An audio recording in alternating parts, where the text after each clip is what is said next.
I think towards the top of the screen where it gives you a choice to do straight forward. Now. Oh, my thing's coming up, dude. It says excellent. Now the best part is, does anybody hear what we're saying right now so we know if the audio works?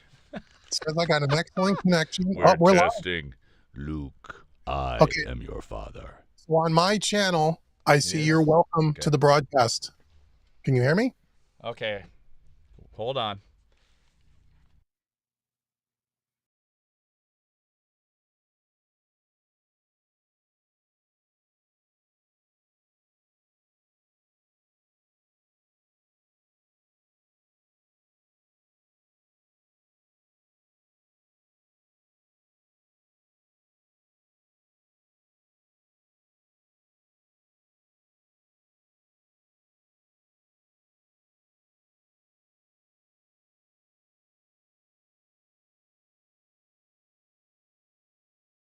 Tonight, we're gonna do some tracking to tape on the good old Fostex R8. We've done some testing, it sounds pretty cool. Let's just do a pass.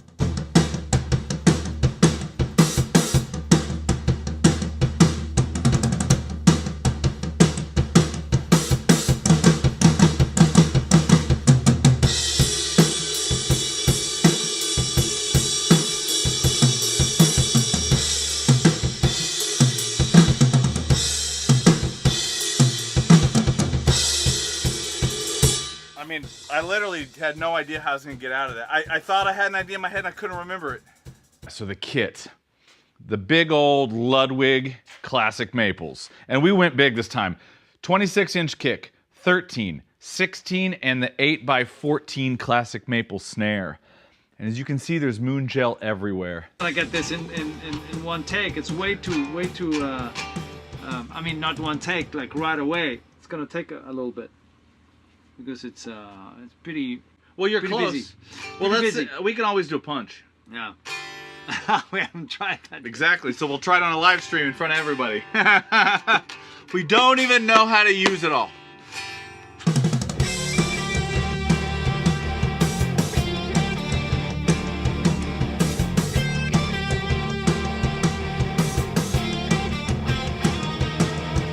All right, let's see what all these switches do. Oh, thicker. What?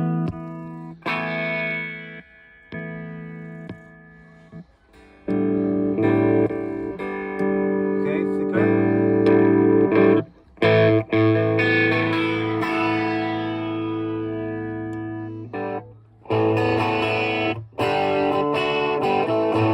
Wow, that's like halfway. I'm like at 9 o'clock. Look at that.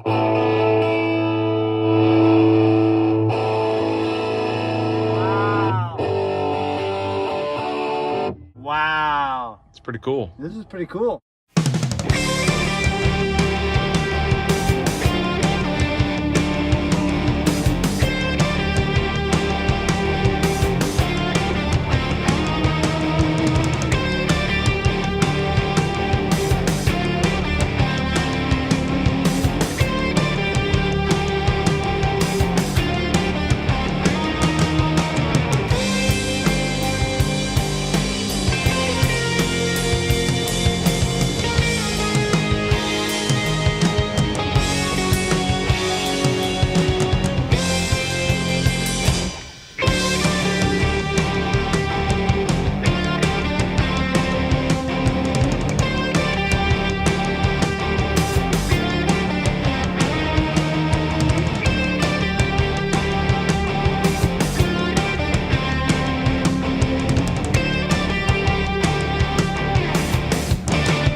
What is happening, everybody?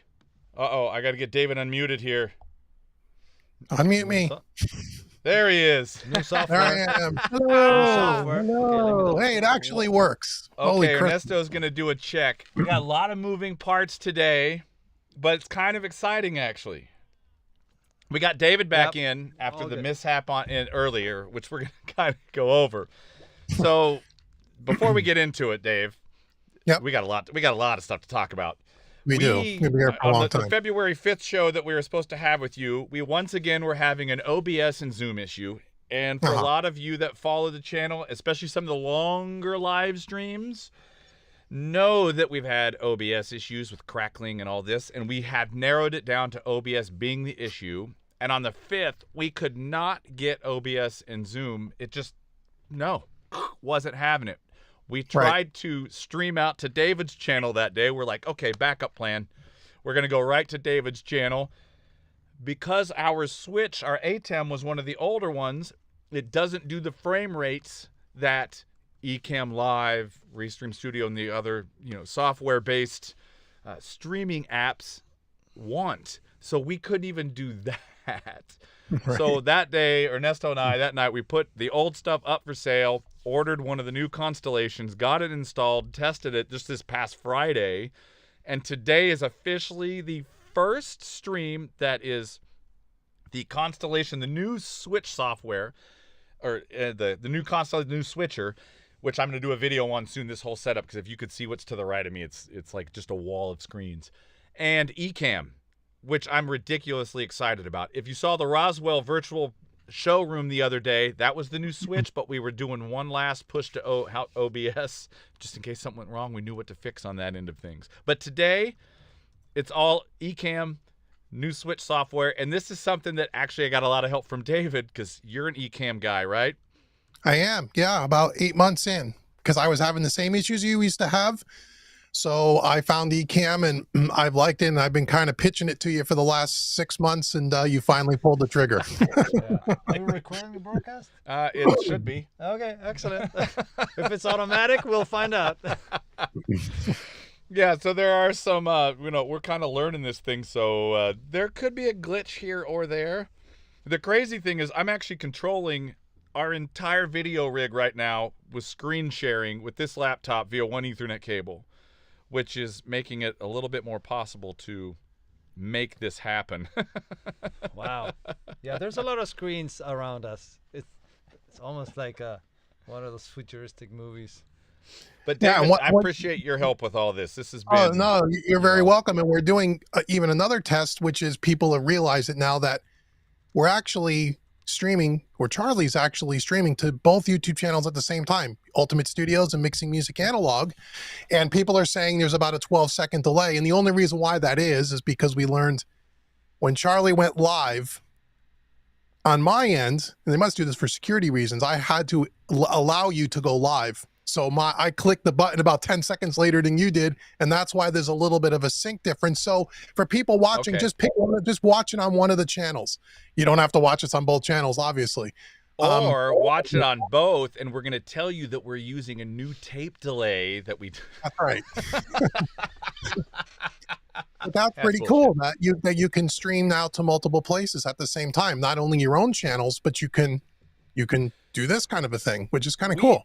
We had done that, that we were using Restream for that prior to this, using OBS, push out to Restream and go into multiples. But what I'm loving so far, there was one mishap today when I didn't know that since we're not using RTMP anymore and we're using just the built-in pushers from Ecamm, when I hit go live, I wanted to do a quick audio test on YouTube, not knowing, or I knew better, I just didn't realize when I did it in the moment that not being RTMP, it's going to automatically set YouTube to go live. Yeah, so you got to hope that it's there. Yeah, but I like having everything is in one piece of software right now. I actually have, for once, I'm not going to be staring over here to the side to see the guest. I got you right in front of my face. I got comments right here. And it looks good too. I mean, I'm looking at the stream on your channel, and it looks really good. I mean, it's crisp, and you can tell the video quality is high end. It's not. And I'm just going straight 1080 today. I'm not doing the 1440 or the 4K. I'm just Yeah, keeping it simple. the streams always seem to look better. At least that was the thing that Dave and I realized when I first switched. He said, "Wow!" And especially when we would pull up like the DAW on the screen and do screen sharing. I remember Dave saying to me, the one thing I noticed right away was I can see the detail on in your DAW, like the text and stuff, much more crisp than what it was when you were using OBS. Oh. And oddly enough, I was doing 1080 in OBS and I was doing 1080 in Ecamm. I don't know why you would think theoretically it ought to look the same. And he said, no, it definitely looks more crisp and clean and easier on the eyes. So that was really cool to hear.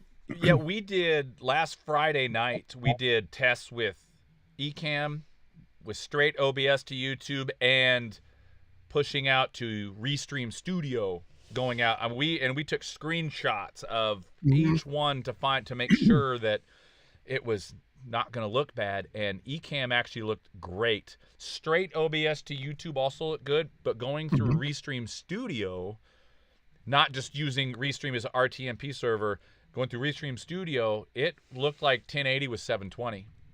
We noticed a shift in the colors, especially the blacks, and we're like, wait, this isn't okay. Not doing this. Oh, that's strange. Yeah. Yeah.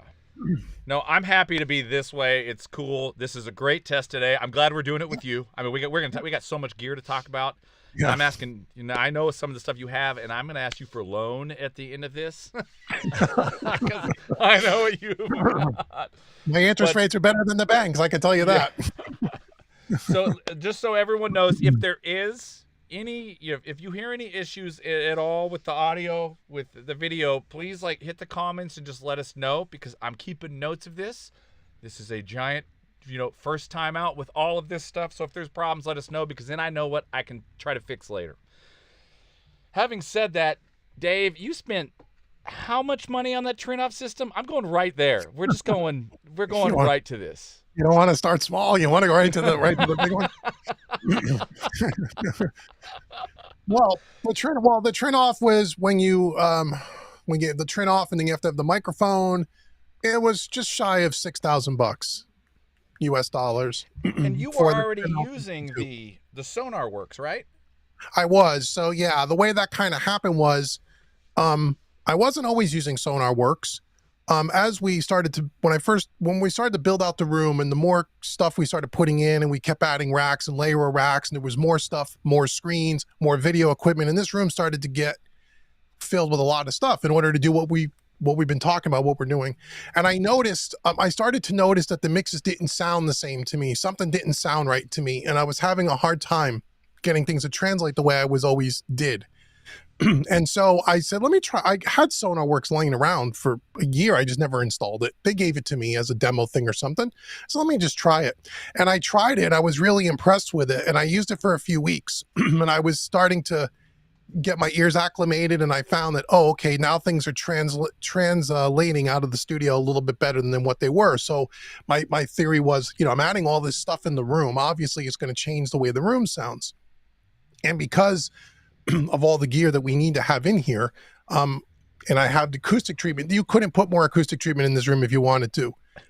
There's so much of it that I said, okay, let me go with SonarWorks. And then I was talking to a friend of mine, and I was telling him about this. I said, yeah, I didn't really realize over time, as I started adding more equipment racks, how much it was changing the sound, because it was kind of a gradual thing as I kept adding more stuff. And he had said, have you ever heard of Trinnov room correction? And I said, no, what's that? Is it a piece of software? And he says, no. And that's what he kind of turned me on to it. And I said, oh, let me go on YouTube. And I went on YouTube and started to research it. And I was like, oh, wow, this is really interesting.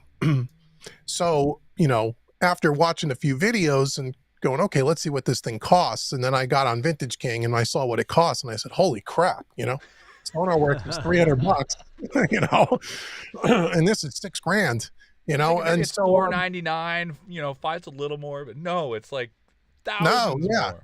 And then I said, there's no way. And so I got my friend back on the line that told me about it. And I said, look, dude, you got one of these things? He says, yeah. And he says, it blows SonarWorks out of the water. I'm like, well, what do you mean? That's a pretty powerful statement. And I'm one of these suckers that if you start telling me that things are going to be that much, I have to hear it for myself.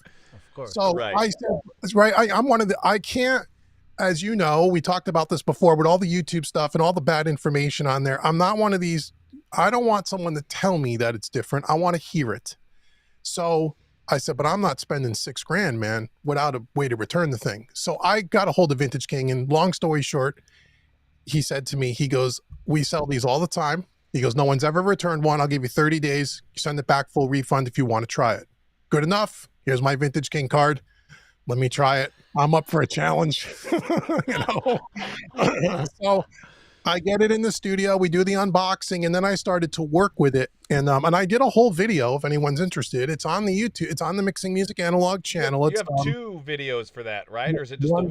One's an unboxing, and then one is an absolute side-by-side comparison to SonarWorks, because I said that's what I want to do. And I was able to rig it up in a way, because the Trinnov also has an app that's on the screen that can control the Trinnov system, which is really a rack-mounted computer. And then you can put SonarWorks up at the same time. And I was able to jigger it together. So all I can do is I can just click, turn one on, turn one off, turn one on, turn one off. And I can actually hear the difference between the two, so, you know, pieces of solution.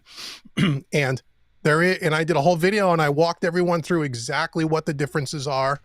And there is probably around a 10% improvement over what SonarWorks does. And most of it really has to do with phase and time alignment, which is what SonarWorks does not do. It corrects any of the phasing issues that you have going on in the room. That's the big selling point. They both do the EQ thing, and they both correct with EQ. And I did a measurement with SonarWorks, and I took a screenshot of the EQ before and after, what they recommended. And then I did the same thing with Trinnov, and they were almost identical as far as both solutions recommended the same EQ curve, pretty much. I mean, I put them side by side, because I said, if I'm spending $6,000, I have to know that it's different. So, but the difference really lies in the phase and in the time alignment. So what Trinnov does beyond what SonarWorks does, it fixes phase, and that was huge, especially in the low end. It also fixes I don't know how the hell it's all done inside of a desktop computer. It's a rack mounted computer. That's how it does it. It's not just a piece of software. It's an actual piece of hardware, specially designed code.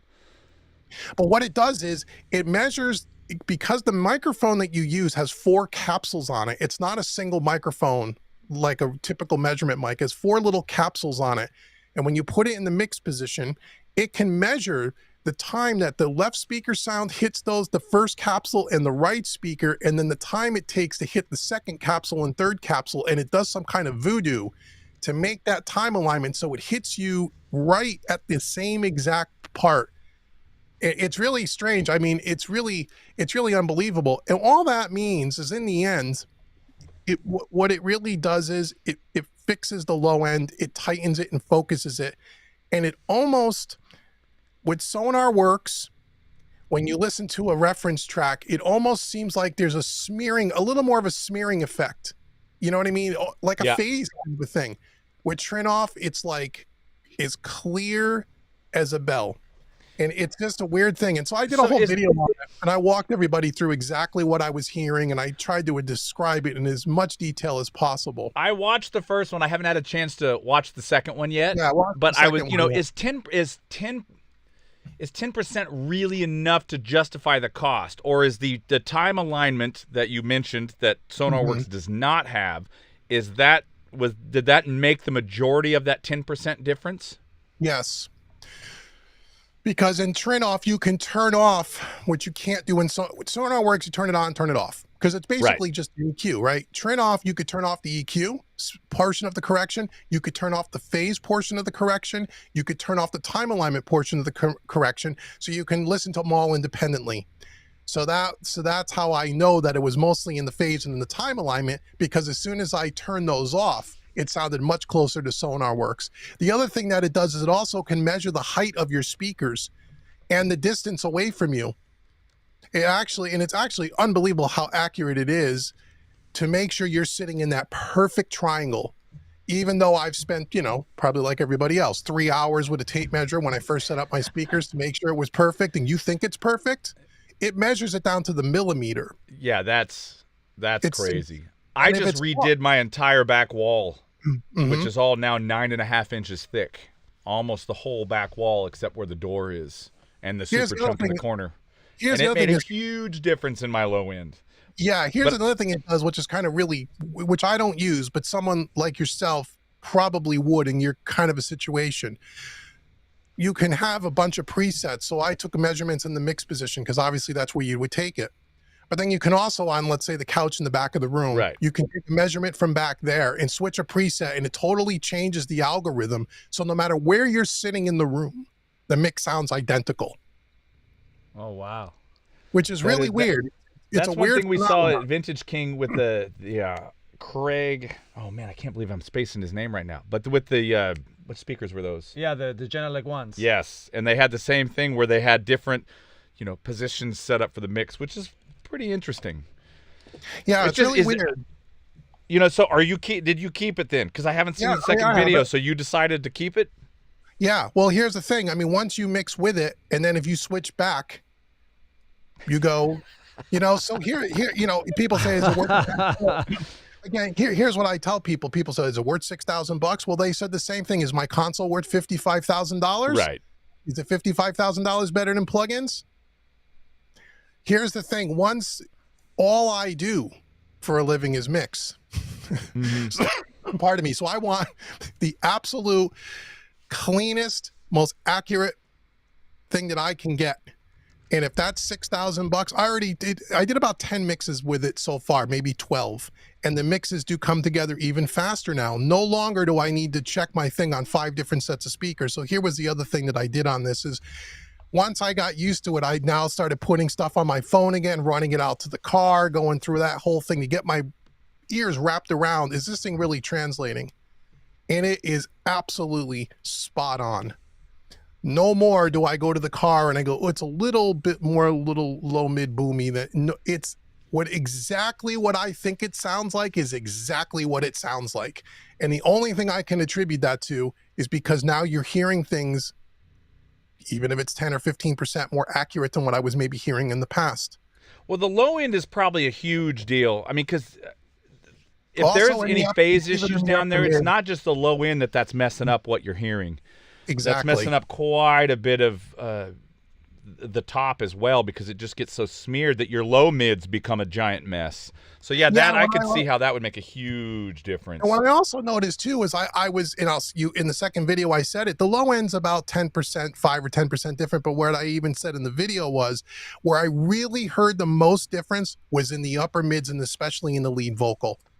That and also like big distorted guitars, that 5K. That was probably a lot of your console reflections and your side reflections from your rack and getting all that cleaned that's up. usually those frequencies that are smeared are up there is all. And it was like, we it have was like, giant desks in whoa. front of us. It was like, what a difference that really made, especially in the lead vocal. I was really surprised because I thought it was really, because when I think of phase, I'm thinking the low end, right? But and it did fix or correct the low end, but it really made a much bigger difference in the upper mids. That's where I heard the biggest difference. It's probably a And I jump said- off your console. Because if you're in that console, small head movements around and you get a different angle reflection, it totally. I mean, I was able sometimes at a certain height to move my head like this, and I could hear face shift.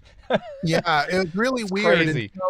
And so it made a big difference. I mean, big enough for me that once I had it, I'm like, how am I going to go back now to not having it? I Right. send the thing back. I'm going to be saying the whole time, I really need to have this thing. So I'm like, and again, it's not for everybody, certainly. But I mean, if you're sitting in front of $100,000 worth of audio equipment in the room, Right. what's, at this stage, what's $5,000? I mean, Well, you go, yeah, okay, when you compare that to the console, it's really a pretty small. It's a right. pretty small investment for something you use every single time you Single- work. I mean, every that day. was the jump when I went to the Atom speakers and I went there specifically because the way they handle mid-range. I mean, once I heard that, I was like, that's exactly what I need. And that's what it was. It was twice the price that I went out to spend. At that point, I was like, here's my budget. I got to find something that works. And I heard that and went, I can't. I Yeah. have. That's what I want to hear. I've got to figure that out because it's the one thing I use it more than the console. because sometimes you just got 2 channels on the console. You don't really need a Right. console for 2 channels, but the speakers are on every time. Yeah. Yeah, and what's great So I about it get too, that. there's no plugin you put in your DAW and you have to bypass it like Sonar works. It's system wide. So whether I'm listening to a YouTube video or Apple Music or whether I'm working in a DAW, it doesn't matter. It's always corrected no matter what you're listening to. Right. Which SonarWorks is like that too. They have a desktop app, but then you have to put the app in the master bus and you have to make sure you bypass it before you export your file. You don't do any of that with Trinnov. It just sits in the background. You forget it's there. You don't even have to do anything. See, that's a is plus kinda too. nice. The less you have to deal with it in real time. There's nothing to do. It just sits there. It's just rack mounted. It's a computer and that's it. Well, I mean, I'm not getting it today, but that is definitely. I honestly didn't think there would be that much of a difference. I thought it can't be that much different. But here's the thing, see, and again, you can't do the YouTube video on that because you can't hear what's going on in the room. Right. So the only way you really know is you have to go stand in the room with one, or what Trinnov does, they have offices all over the country. I didn't know this. There's actually a distributor right in my home state, which I had no idea. They'll come out and demo it for you right there in your studio.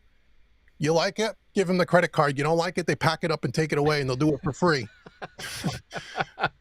But I can see why they do that. Yeah. They go, okay, you're going to go in and, so but it's not for everybody. If you're not doing this in a business capacity and you don't have deep pockets, you don't need, you get SonarWorks, acoustically treat your room. And, that's the way to go. I'm not saying everyone should run out and buy one. I'm just Right. saying this is something, as I'm dialing in the studio and it's becoming more, it's a commercial venture.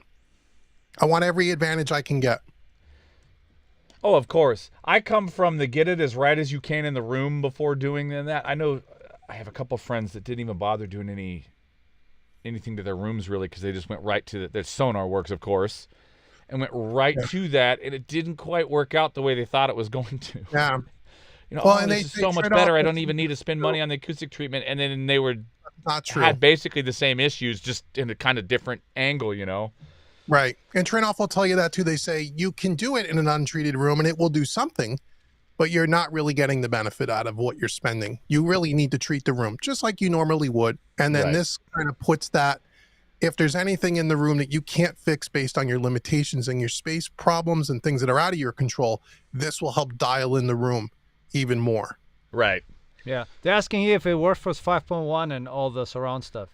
Yes, now I guess there's different systems. So 6,000 is the entry level. Oh, So nice. they make systems for Dolby, for home theaters, and they get very expensive. Okay, so 5.1, what, 15? Yeah, Turn something off. I think the 5. I want to say it's 10 grand. You'd have to look at their way because I'm not in that market, so I didn't really look. Yeah. But they also have they also have ones that have a full monitor control section built into it if you want as well, so you can have multiple pairs of speakers with a nice little with a really high-end remote. And I guess they have a bunch of different types of solutions. I have the entry level piece, which is just you can hook up 2 pairs of speakers, and that's it, because that's all I really needed. Yeah. I just turned something off and I can't figure out how to turn it back on. I just accidentally hit something in Ecamm and So talking about treatment, they're asking how much better have your monitoring been since the back room absorption and the switch to the Adams? oh, it's probably right now the best it's ever been, and that was largely due to the back wall. The Adams was a huge switch, especially in the mid range. But yeah, treatment is always And I did a ton of testing with that. One, you can't see them all, but there's a handful of new 8-inch deep panels. There's 2 on the sides of the windows and behind the desk that made a huge difference. And then the whole, I don't even know if I've really shared too many photos of that yet, but I redid all the panels directly behind. So they're 9.5 inches thick. It's 6 inches of Roxol AFB, and 3.5 inches of just good old-fashioned John Mansfield fluffy insulation. And then the front of them has one layer of, what's that stuff called that you put that's like underneath chairs, that holds the padding in? the white, like knitting, whatever that's called. If you ever made a chair, you know what it is. And that's on the front of everything to kind of keep it smooth.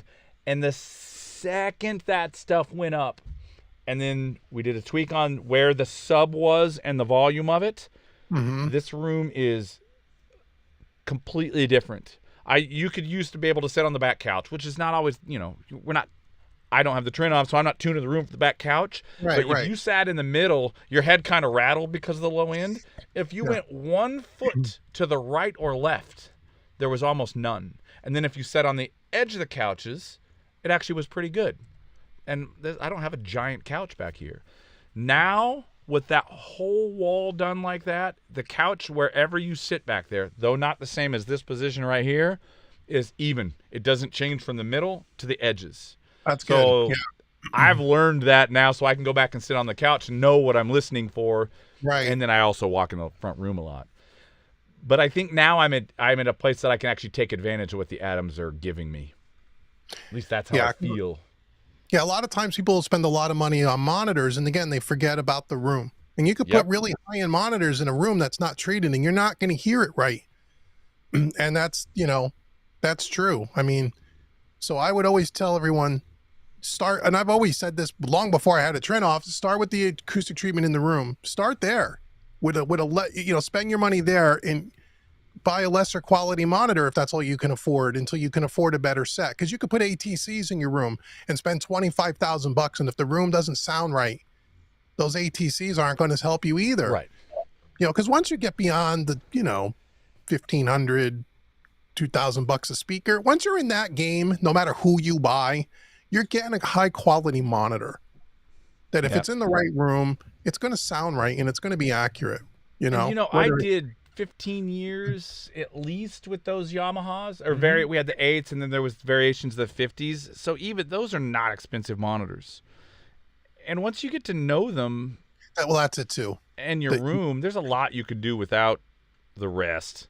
Though I think a big reason why I wanted to go from the Yamahas though is I did hit that point to where I was tired of guessing at certain things, or there were spots that I'm not hearing what I need to hear, but I know how they react, so I kind of know what to do, right?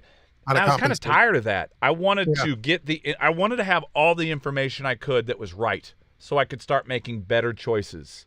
Right. Not based on just understanding what I'm hearing, even though I'm not hearing it, if that makes sense. No, it makes total sense. I went to get rid of the 5s. No, wait, it was the 8s first.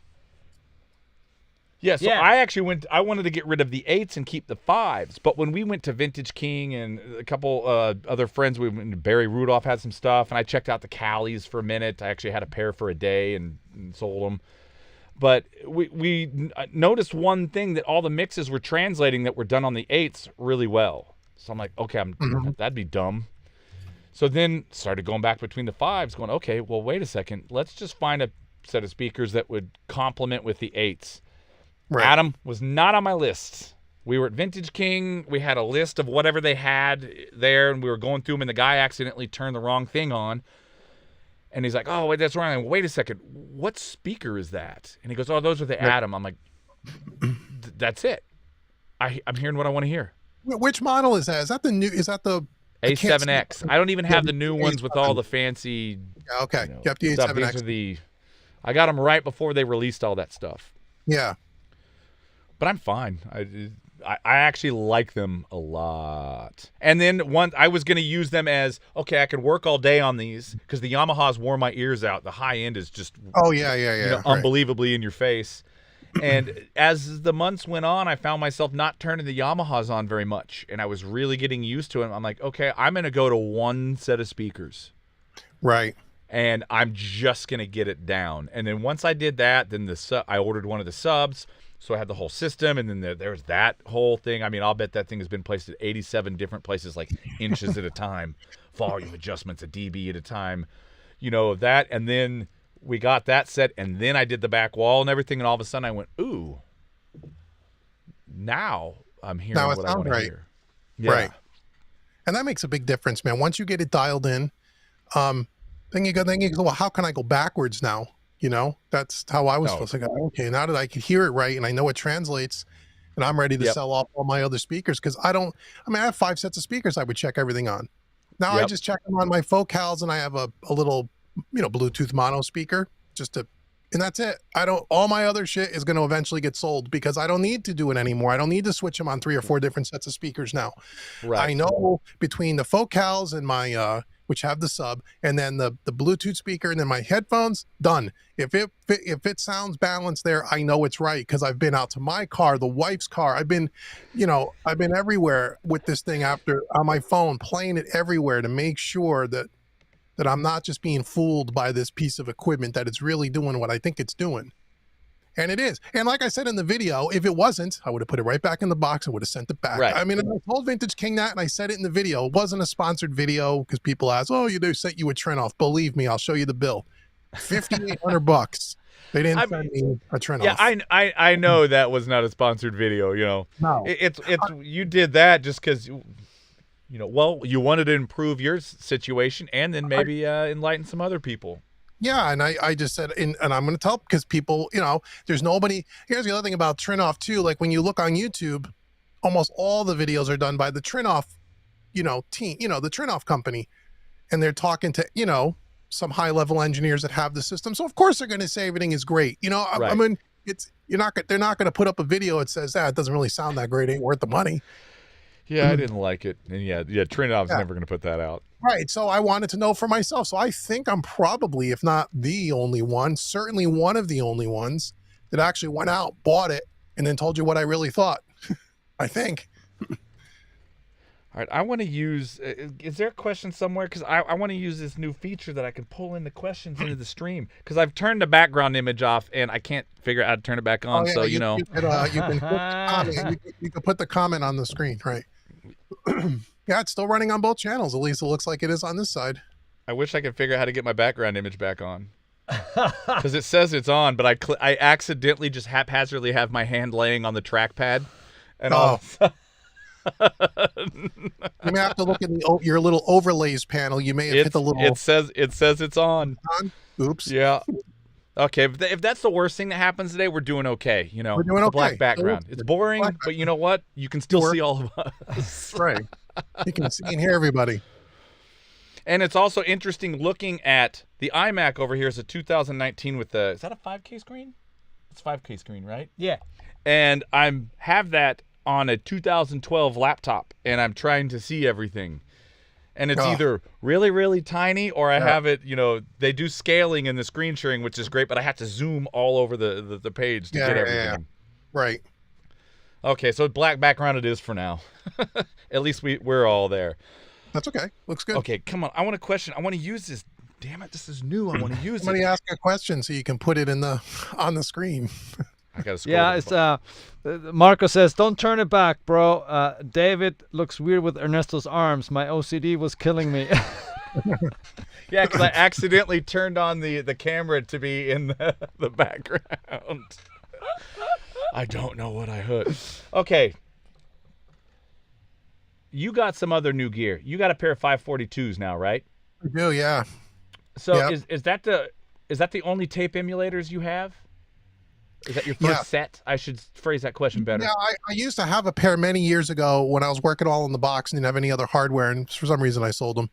And then the only other ones I tried were by DYIRE. Dave brought over his tape emulators, and we tried. We did a video on them. They're pretty cool.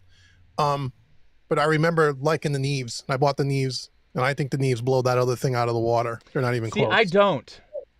Actually. Because I just like the flexibility on it, and but I only played with Dave's for that one video. I didn't spend a lot of time with it. We only did one video, and we didn't actually compare it to the Neves because at the time I didn't have them.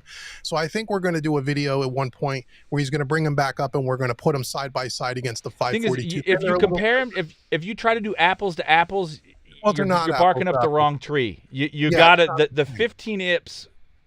I'm gonna get crucified for saying IPS. The 15 IPS.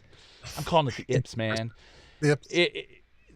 There's something cool to the simplicity of it, and once you find the sweet spot on them, and it took me a little while. I mean, I used them for like 6 or 8 months. How long did I had those things for a while, maybe even longer than that, before I really kind of went, started to really find where they work. But you're Yeah. right. The Neve has a lot more functionality. Ton. Yeah.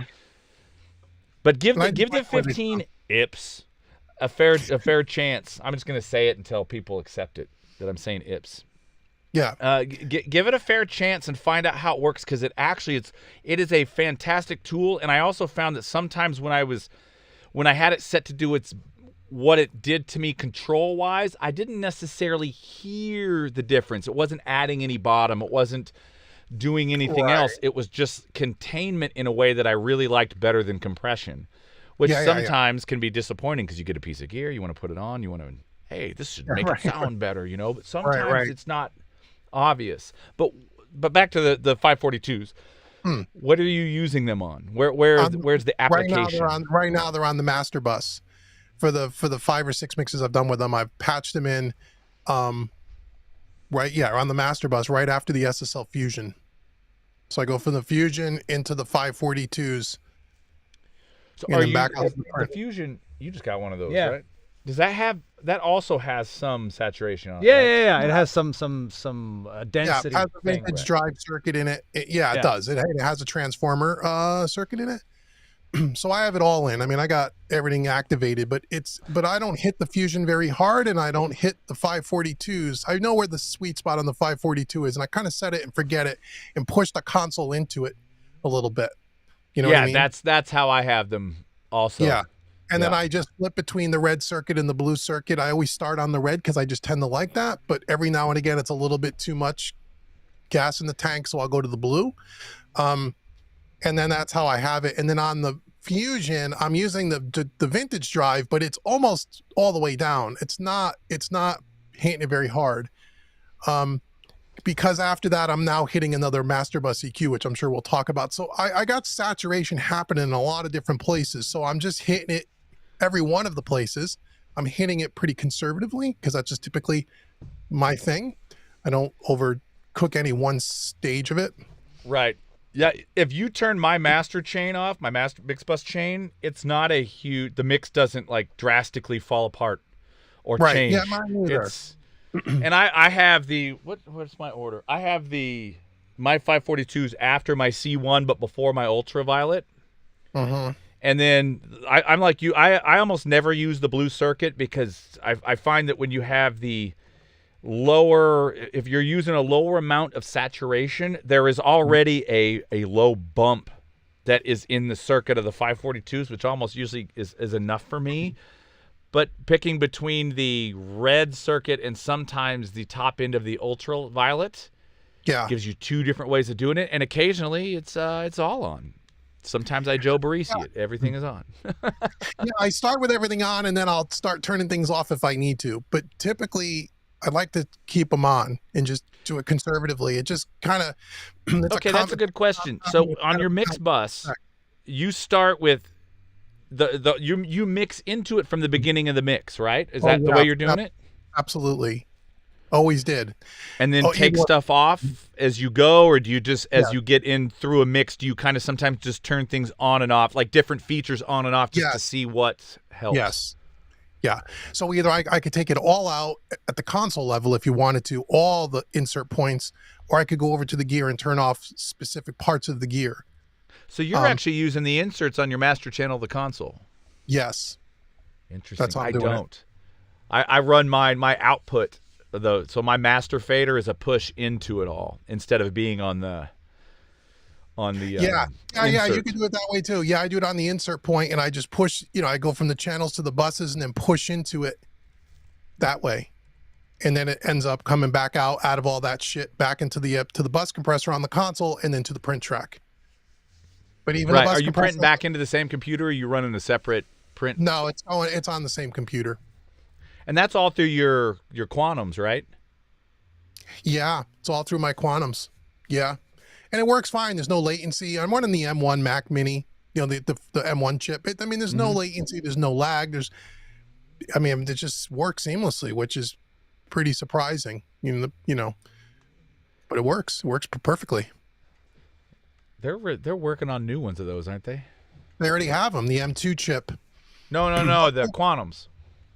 Oh yeah, I've been told that. I mean, again, I don't know anything about when or if or how, but I've been told that there was always a plan to update the Quantums to a Mark II or whatever they're going to call it.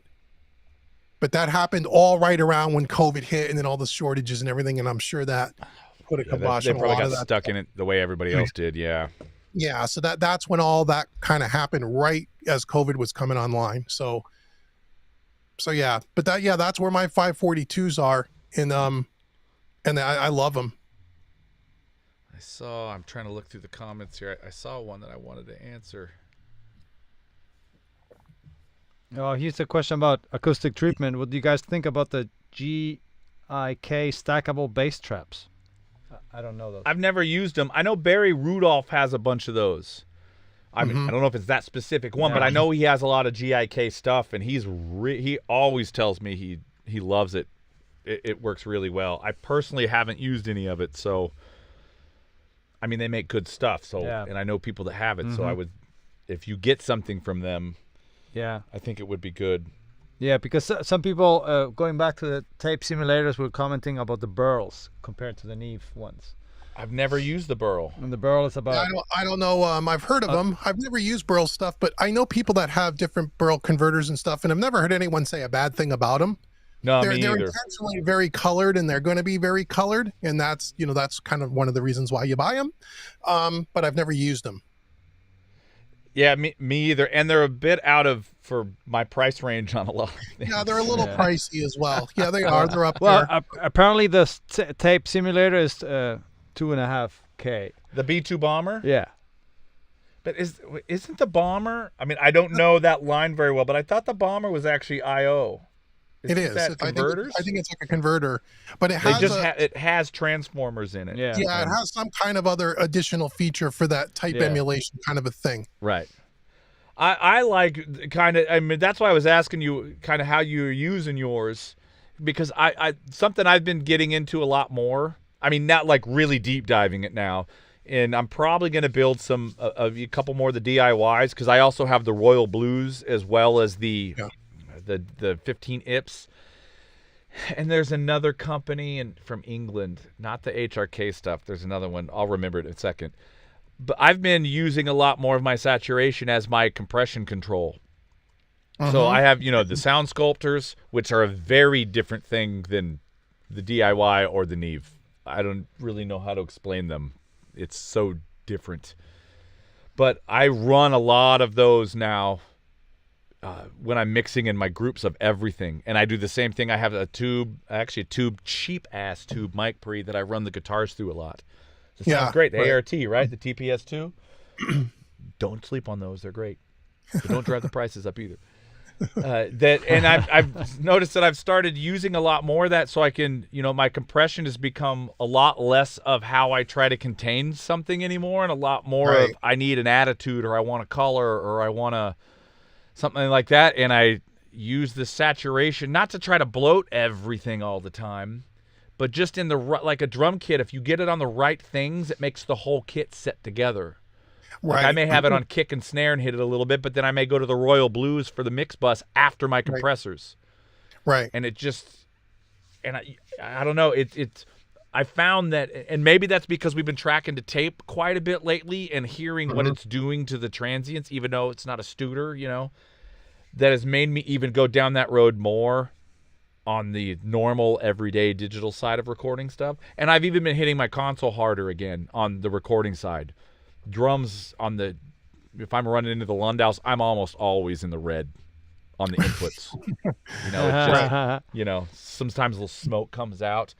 And I found that I've backed off using a lot of my outboard. There may be, if I'm grouping kick drums together or mics together like I do, maybe I have a little compression there just to kind of help fit them together a little bit or something. But hitting the console harder has been giving me that thing, the transformers, kind of. Well, yeah, the console's a compressor. I mean, the way I teach it is, and I'm always pretty much the same way, but especially when I started mixing hardware, is that to me, I think of all saturation, compression, to tape, all of that is they're all levels of compression. All of it. So as soon as that audio comes out of those converters and goes to the console, You're hitting it with so I call it stages of compression. That's your first stage of compression. Hit the preamp, it is compressing. And if you're like you with the transformers, or like with mine, I have the SSL as a transparent circuit in the preamp and a what they call their true drive circuit, which is nothing more than just some coloration and some distortion and some compression. As soon as you hit that, engage that circuit, you can see it on the meter. You can see the level drop. You can hear it compress. So that's the first stage of compression. And then as I'm running it out to a bus, let's say drums going to a drum bus and I'm hitting it with a drum bus compressor, that's a second stage of compression. And then I'm going out to the Fusion. The Fusion's got vintage drive. That's a compressor. It's a third stage. And you start stacking it. So a snare drum, for example, is hitting about 7 stages of compression before I ever put a compressor on the snare track. And that's how I always think about. I don't think a compression is different from saturation, what's different from tape. To me, it's all the same thing. And then forgetting the fact that it's all different versions of the same thing. The same thing. And then you add on top of it, each one of those have a different EQ curve. So I think of these things as EQs. I don't even think of them as compressors anymore. So when I'm picking a compressor, I think we talked about this the last time we were together. We were joking about all the compressors, and I said it almost doesn't matter to me. Bass guitar, is it LA2A, is it a stay level, is it an 1176, is it a distressor? It almost doesn't matter. They all sound a little different, yes, but they all do the same thing. They all control dynamic range. But I don't think of it that way. I think of it as, okay, that bass guitar is very bottom heavy. I need some grit and some stuff on the top. So I'm picking the compressors with that in mind first. And then worried about, how much of the dynamic range do I need to control? And when I started to think that way, I found that the overall, the mix has a different kind of a personality now, because it's a compound effect. If you think that way throughout your whole mix, it's like having a soup and you're throwing different spices in the soup, but not too much of any one spice, but just the right amount of stuff. I do that similar thing even before I touch EQs. Like for a bass, for instance, I have about 3 different compressors here that I like for different reasons. And I ask myself the same question that you do. What am I hearing here, and what do I need to add to it or take away? And before an EQ, sometimes I don't actually EQ bass anymore. If I get my chain set up right, sometimes it takes care of my problems. Sometimes you don't need to. But it's that I need grit. Okay, what do I have that gives me the grit without having to do something else? Oh, I have, I might use the Comp 3A Junior because I want a little bit of a smack on it. Or we did the tape first episode. We took that bass that he already ran through an EVH, and we wanted it steady, but we wanted to make it even more aggressive, so we put it through the DIY 15 IPS all the way on to where it distorted, and it made the bass just sit. It didn't move, and we didn't even put a compressor on it. Right. But I think that's a great way of looking at, because you're looking at those things as color pieces in a way, and tone shapers as much as you are, or maybe even more. I don't want to put words in your mouth, but maybe even more than a dynamic control device. Yeah, I don't even think that's a big shift in listening. Absolutely, and I don't even think of it as a dynamic control device. When I teach it, I talk to students of what it does dynamically, but I'm always saying, okay, I mean, I just finished up a mixing course. It actually comes out tomorrow. But one of the things throughout this course, it's okay, we got the lead vocal, and I go, okay, well, we know I need to compress it. It's too dynamic. What are we going to use? And I turn around and look at the rack and go, we got 15 of them available. So here's what we're going to do, and here's how I think about it. This vocal is a male vocal. He's got a very low voice. He's very chesty. So the first thing I want to do is brighten it up. But I'm not going to go to the console and just turn up 8K. I could do that. But I'm thinking about, okay, what is going to give me a more aggressive top end and open up the top a little bit? It's not going to be a stay level. The stay level is going to roll off the top end. I'm going to use a blue stripe. I have a blue stripe that sounds bright. So I think of it like that. And then when I do that and I'm compressing it and seeing how it sits, then I might add EQ after it. Maybe it's Pultec. Maybe it's just a little of 10K on the board. It all really depends. But I always think of compressors I think of them as EQs. I don't think of them as compressors anymore. I use my IGS tube core in a similar way that you just spoke about your blue stripe. If I have a vocal that needs presence, because it's a little bright, in a Right. cool way. But it's also Yeah, that type of compression is very round, so you can really hit a vocal with it and just make it like kind of almost airy in your face. Yeah, so it's knowing your tools and how to use them. And I always say it's the same thing with your plugins. If it's the same thing. You got to get out the plugin, put it on a bunch of different sources and turn all the knobs 17 ways to Sunday and listen to what it's doing. Forget how much it's compressing. Don't even worry about that. What does it do to it tonally or stylistically, however you want to look at it?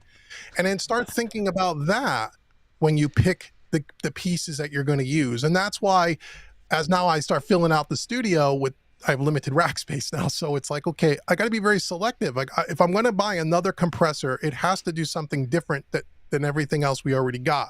Right. I don't need 12 of the same sound because they all control dynamic range in a little bit of a different way, but they all control dynamic range. Right. Yeah. And sometimes when you get something in context, it's not as noticeable which piece of gear you chose, because some of the differences, especially if it's only on one source, between compressor A, B, C, and D it's all the aren't same. all that big. They're and not. get lost in the fray of guitars and keyboards and drums and stuff. you know?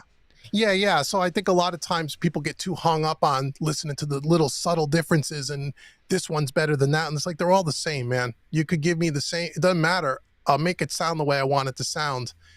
And that really changed and I always thought that way, but way more so once I started getting into hardware. That's really opened up my eyes because the hardware, especially compressors, hardware sounds way different than plugins when you talk about compressors. Right. Okay. So I've got to use this function. So But Marcus, put it up on the screen. Let's see it. I've never done this. I have no idea what it's going to look like. Okay, that's not bad. So I thought that was actually a good way of kind of putting this, assuming he's following what we're talking about. It sounds like gain staging on a frequency base, not just loudness. Yeah, And that is exactly what it is. it is. It is. That worked. And you can also Thanks, take Marcus. that comment, by the way, when you put it up on the screen, if the comment's Yeah. too small or too big, you can resize the box and reposition it, by the way, if you didn't know that. Hold on. Now I'm looking at the other computer. It's just easier to see. No, the comment looks good. I wow. can see it, but you can Look move at it around. that. And there you go. Man, I'm excited. See?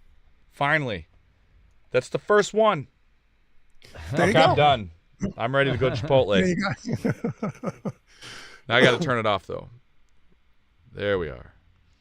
Oh, Okay, I'm excited. here's some tape question. BG is asking, where did you find a reel of 456 for the Fostix? They actually came when I bought it. There was 2 brand new reels of 456. Unbeknownst to me at the time, and I've had a bit of an education over the last month, with a bunch of help from, I was hoping I might see him from Flux Studios. Has been very, very helpful. I had it a little work done to the tape machine itself, but then I had to put a new capstan belt in it. And that first reel of tape, the one that we actually did that Cue the Tape episode 1 on, was a little bit sticky. And Oh, it was really? a problem, even though it was brand new and still in the wrapper. So as I did some research about that Ampex tape, because this one says Quantity, but it's still those blue boxes. And I Yep. was able to trace the Guitar Center tag was still on it and had the full part number. And I was able to trace that back to catalogs from 1992 while it was still Ampex. So I knew those were just probably leftover Ampex runs after Quantity had bought it, and they were probably blowing, trying to get rid of things because they figured out some of the SSD, the sticky shed, after Quantity bought them. So I had 2 of those, and we went to do the second recording, and I'm like, man, he came over, and we were already booked to do it. We're getting ready to write. It was after we tried to do a live stream of it, and I'm like, man, I'm not feeling good about this tape. I put it on. It's squeaking a little bit. So I put it on back. I rewound it onto the take-up reel, and then fast-forwarded it back off, and then put it back on. And the second reel was fine.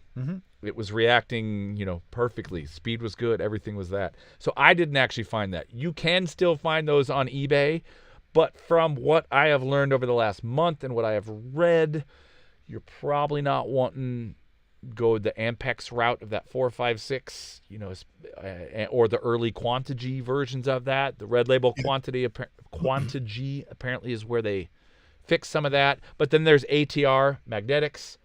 They actually still make tape. So I'm going to try that next time. I'm going to order some ATR once we get through this reel right now. Yeah. But yeah, I didn't actually find them. And then segue into the question before. It's like, what is the thing that you love about the tape and the things that was not that great?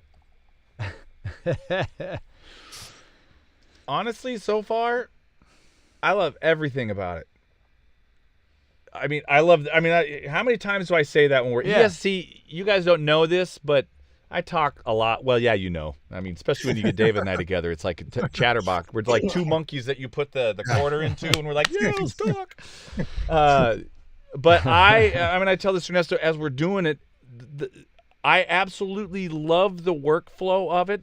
Now, I get that it's probably in some modern workflows when you're fast, it isn't going to work. I totally get that. Luckily, for me at this point, I'm not dealing with a lot of that, or at least in the way when we're recording the tape.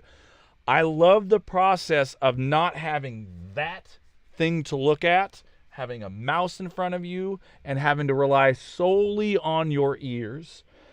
I've also noticed that between the two of us, and even when we did some of the 4-track stuff and Minnow was here, you stay engaged very differently than when there's a computer involved. There's no Command Z. You're not doing a bunch of takes, and we're not even ping-ponging or bouncing. We're going 8 tracks, and that's it. At least that's how we're doing it right now. So you really have to focus on performances, what you're doing, how you're playing. But the biggest thing that I've noticed over the last couple weeks, and this is starting to have a big impact on my, back to normal Logic recording, is the way I am listening while we're getting sounds now is rapidly changing to be way more detailed, because I know that I can't easily fix it. And yes, I could dump stuff into the computer, but I'm removing that equation. I'm not even thinking about that. I've got to, we spent a bunch of time on that. Well, this one's not out yet, but on one of them that either be episode 2 or 3 with the guitar, and there was something, the guitar tone was great, but there was something that was in the bottom. I did not like how it was reacting with the drum sound that we had and what might be coming. And we spent an hour plugging in a couple different EQs. I ended up with the 8803 with the tight Q and just sweeping, finding those things to get rid of it. Go move a mic. Oh, that's not cool. Let's pull it back a couple inches. Ooh, there it is. That's the spot. There it sounds good. And that's starting to happen faster. And I'm not even, then I was paying attention to it, but now it's just, I realize that I come in and I do something, I'm automatically starting to listen that way all the time. So at the very least, even if we never record anything else to tape, or I probably won't do a whole lot of actual bands coming into the good old R8, but it has made me listen so differently, and it's helping. Well, now you're engineering.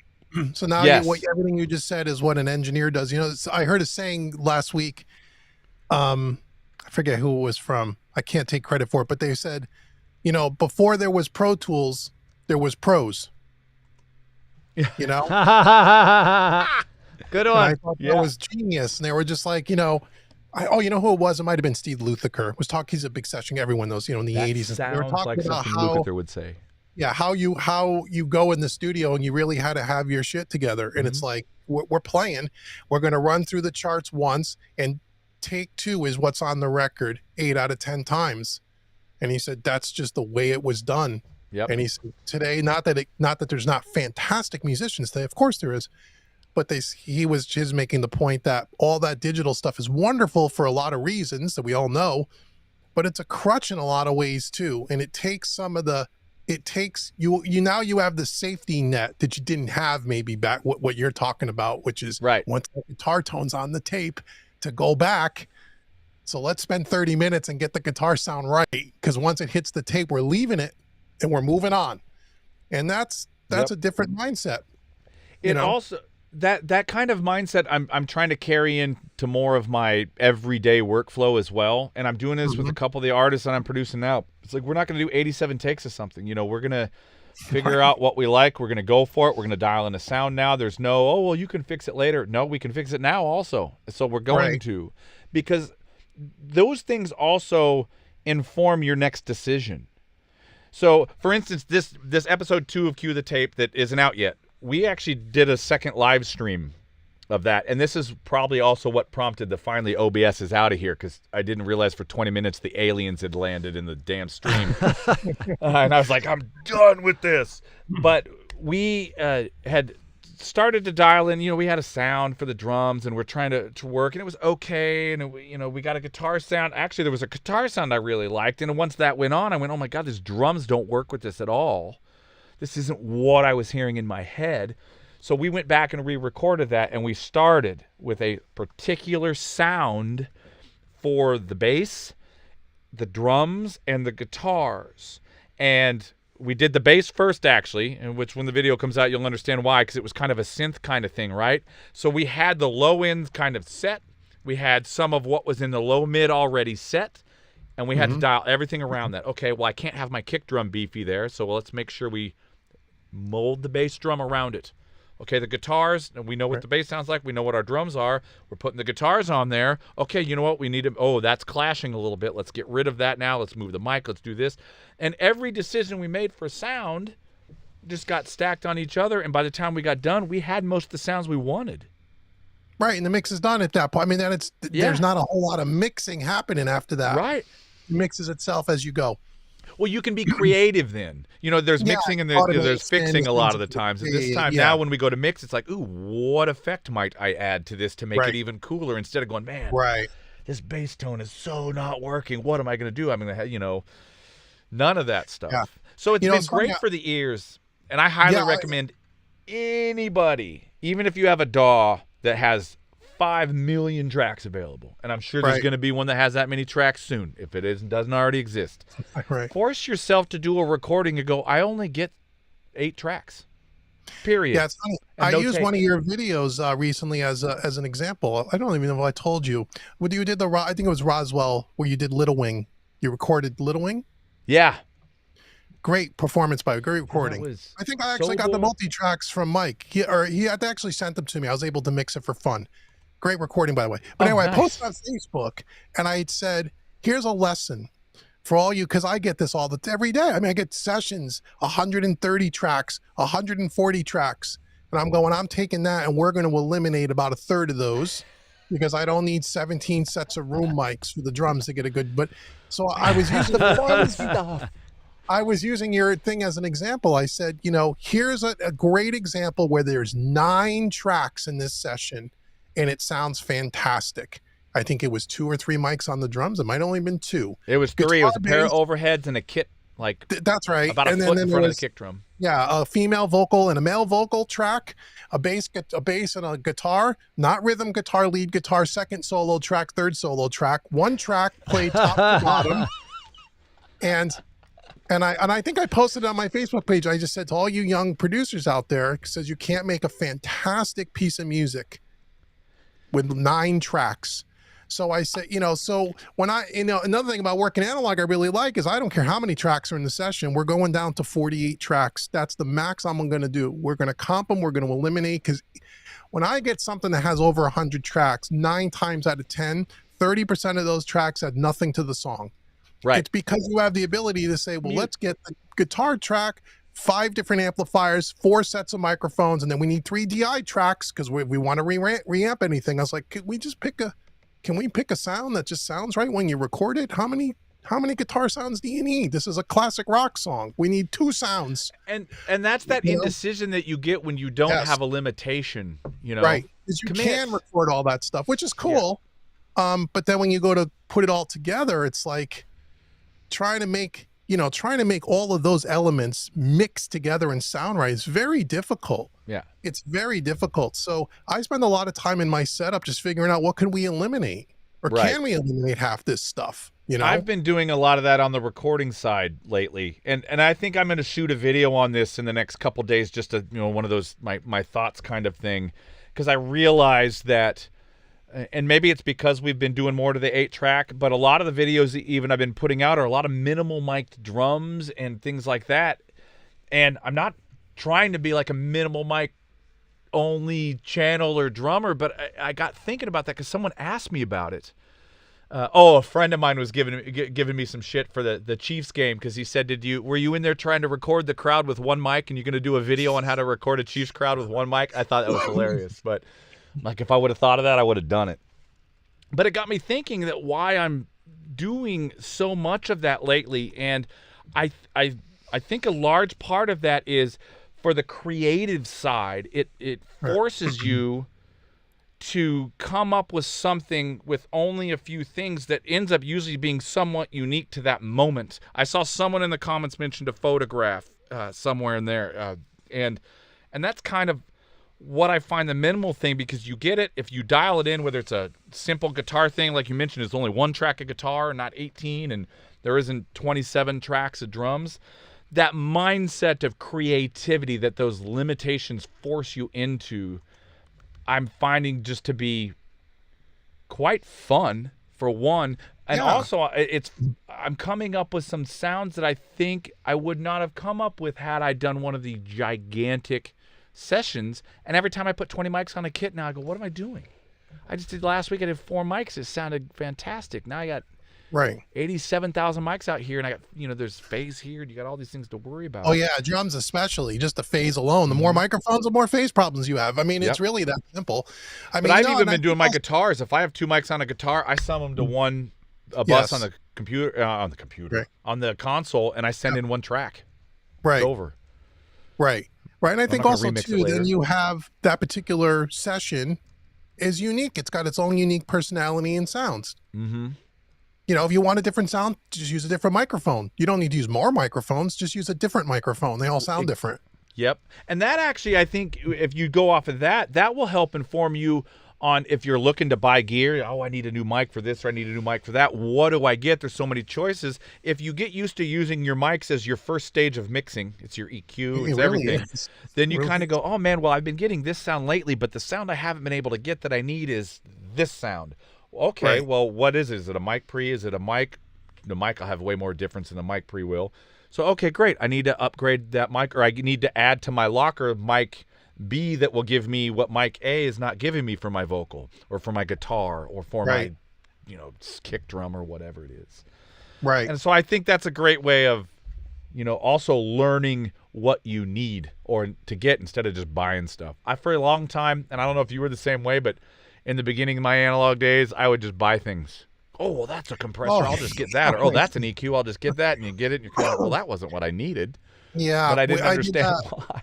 Yeah, I did. I did it first, but unfortunately, I didn't have enough money to buy as much as I wanted, so I didn't get too far down. I learned it quickly because coming from all in the box, it was apparent to me very quick once I got the console and we started to work on it. I went, whoa, this is way different. And it just kind of hit me then that, wait a minute, we don't need all this gear. You know what I mean? I don't need it all. And I don't use all of it. I mean, we laugh all the time. I use about 1/3 of what's in that rack. And some of it's going to be sold soon because I don't need it. It's not that it's not great gear. I don't need it all. Right. I don't need 47 channels of compression on a 32 channel console. You just don't need it. It's fun to have it. It looks cool, but I don't need it. So I would rather. It makes great Instagram photos. Yeah, it does. But I'd rather sell 2 pieces of gear and buy something like the Trinnov that really makes a difference. Yeah. Right. Like we're talking about, does it matter if I have, how many, distressors do I really got to have? I got a pair. That's all I need. I don't need 6 of them, so sell 4 of them and buy something that really is going to make a difference. At least. So that dawned on me pretty quick, which was good. And now everything that I do, any piece of gear I buy, it has to really make a difference, like the 542s or whatever, where it's like, okay, that's something I don't have that really makes a sonic imprint that I really like, or like the tube equalizer I recently bought. That something that nothing else sounds like. Here, I'm going to put something up because I like this comment and I don't know exactly if this is referencing anything specific we were saying about the recording process, but I think that right there is another thing that I like about working on the minimal side and trying to get things right away. I've noticed this, and this on a session yesterday when we were doing a bunch of vocals for an artist that I'm working with right now, and we spent a ton of time with sound, and we were just doing a lot of overdub stuff, and it's things that won't need to be mixed later because we tried them out. I had mics laid out in here. We really got into it. We were experimenting. We did combinations. It was just me and the singer. And I think getting close to the artist that you're working with is great instead of always going mix. Oh, in the mix. Oh, in the mix. Oh, in the mix, man. It's like, Yeah, come on, please. you got to record it before you can mix it. That's right. Yeah, So listen I up. love 'Cause I'm that tired comment, of- even though I I'm don't tired know of getting exactly. sessions. Because I mean, I don't do the recording side, so I get the sessions hoping that the producer is taking the mindset that we're talking about. Let's get it right. A lot like your Little Wing track. All you have to do is push those faders up and pan them a little, and I went, there you go. There's the record. I mean, it's there. Well, when you have You know? players like that, my hope is just not to screw it up. Well, no, the recording was really good. The players were obviously fantastic, and there's no. I mean, that mix. I mean, it was 9 tracks. It took 35 minutes. I mean, it was done. Mm-hmm. And so part of that tutorial was, yes, it's a minimal amount of tracks, but I think my point in that video was stay out of the way of the mute. Get out of the way. Right. Just, I have all this gear. Don't put a bunch of stuff on something that already sounds great when he gave it to me. Just because you have run things through to the use console. doesn't mean you have to use them. No, I didn't. I don't think I used anything except the console, a bus compressor, and I think the 542s. And there was a little bit of compression on the 2 lead vocalists. I don't think we did anything to the drums, anything to the guitar, nothing to the bass. I don't think I did anything except let it, because the remember SSL is what already mics we compressing used. it as it comes in. You use all Roswell. I believe it was a They Roswell. were all Roswell, but I can't remember the vocal mic. Was that the Delphos 1? Did Yeah, I the label feedback- that stuff? No, you didn't label it with the microphone name, I don't believe. But it had a female vocal and a male vocal that were different. But it was great. It was like, this is, well recorded, great players, minimal amounts of stuff. Doesn't take long. You know what I mean? That's And the, so the that- jazz stuff. I can't wait till Matt puts some of the jazz stuff out with Charles Ruggiero's band. The last stuff with Larry Goldings on keys. Oh my God! Same thing. It was, I think, we had 2 mics on the piano, 3 mics on the drums, 1 mic on the upright bass, and 1 mic on the sax, and that was it. And it sounded all live in the room, and it sounded the fantastic. player. I mean, right? Like saying, it all starts with the player. you know, great gear in the wrong player's hands is not a great recording. No. You know, Delilah has certainly woken the up and is musician- now the doing musician is circles. everything. And so if you can start there when you're recording your own music at home, start at, yourself and your And I playing think- ability. I and think your to learn to gear. get to that is you can't be afraid to make mistakes, and this is where practicing comes in because if it's like learning an instrument, learning a compressor, EQ, whatever it may be, you've got to learn how that stuff works. And you've got to, if you do that on your own time and practice, you can mangle things. And no one's going to die if you overcompress something. So overcompress it to find out where the limits are, or to even discover a new sound that maybe that overcompressing is great on a parallel. You don't know until you do don't those know. things. I wrecked so many, like the early 2000s, one after another mix I was trying. I was mostly stuff that we were doing on our own. I hadn't started doing it for anyone else really yet. And you're just trying to figure out how it all works and learn everything. That's the So only way to just know. Destroy. Just ruin things. Don't practice on the guy that's paying you to do their music. Practice Right. on your own stuff. But Yep. you don't know unless you try. So like a lot of times people say to me, especially in my courses, they'll say, oh, can we do a course where you give me a bunch of crappy tracks and how you fix them? I said, absolutely not. That goes against everything that I believe in this craft.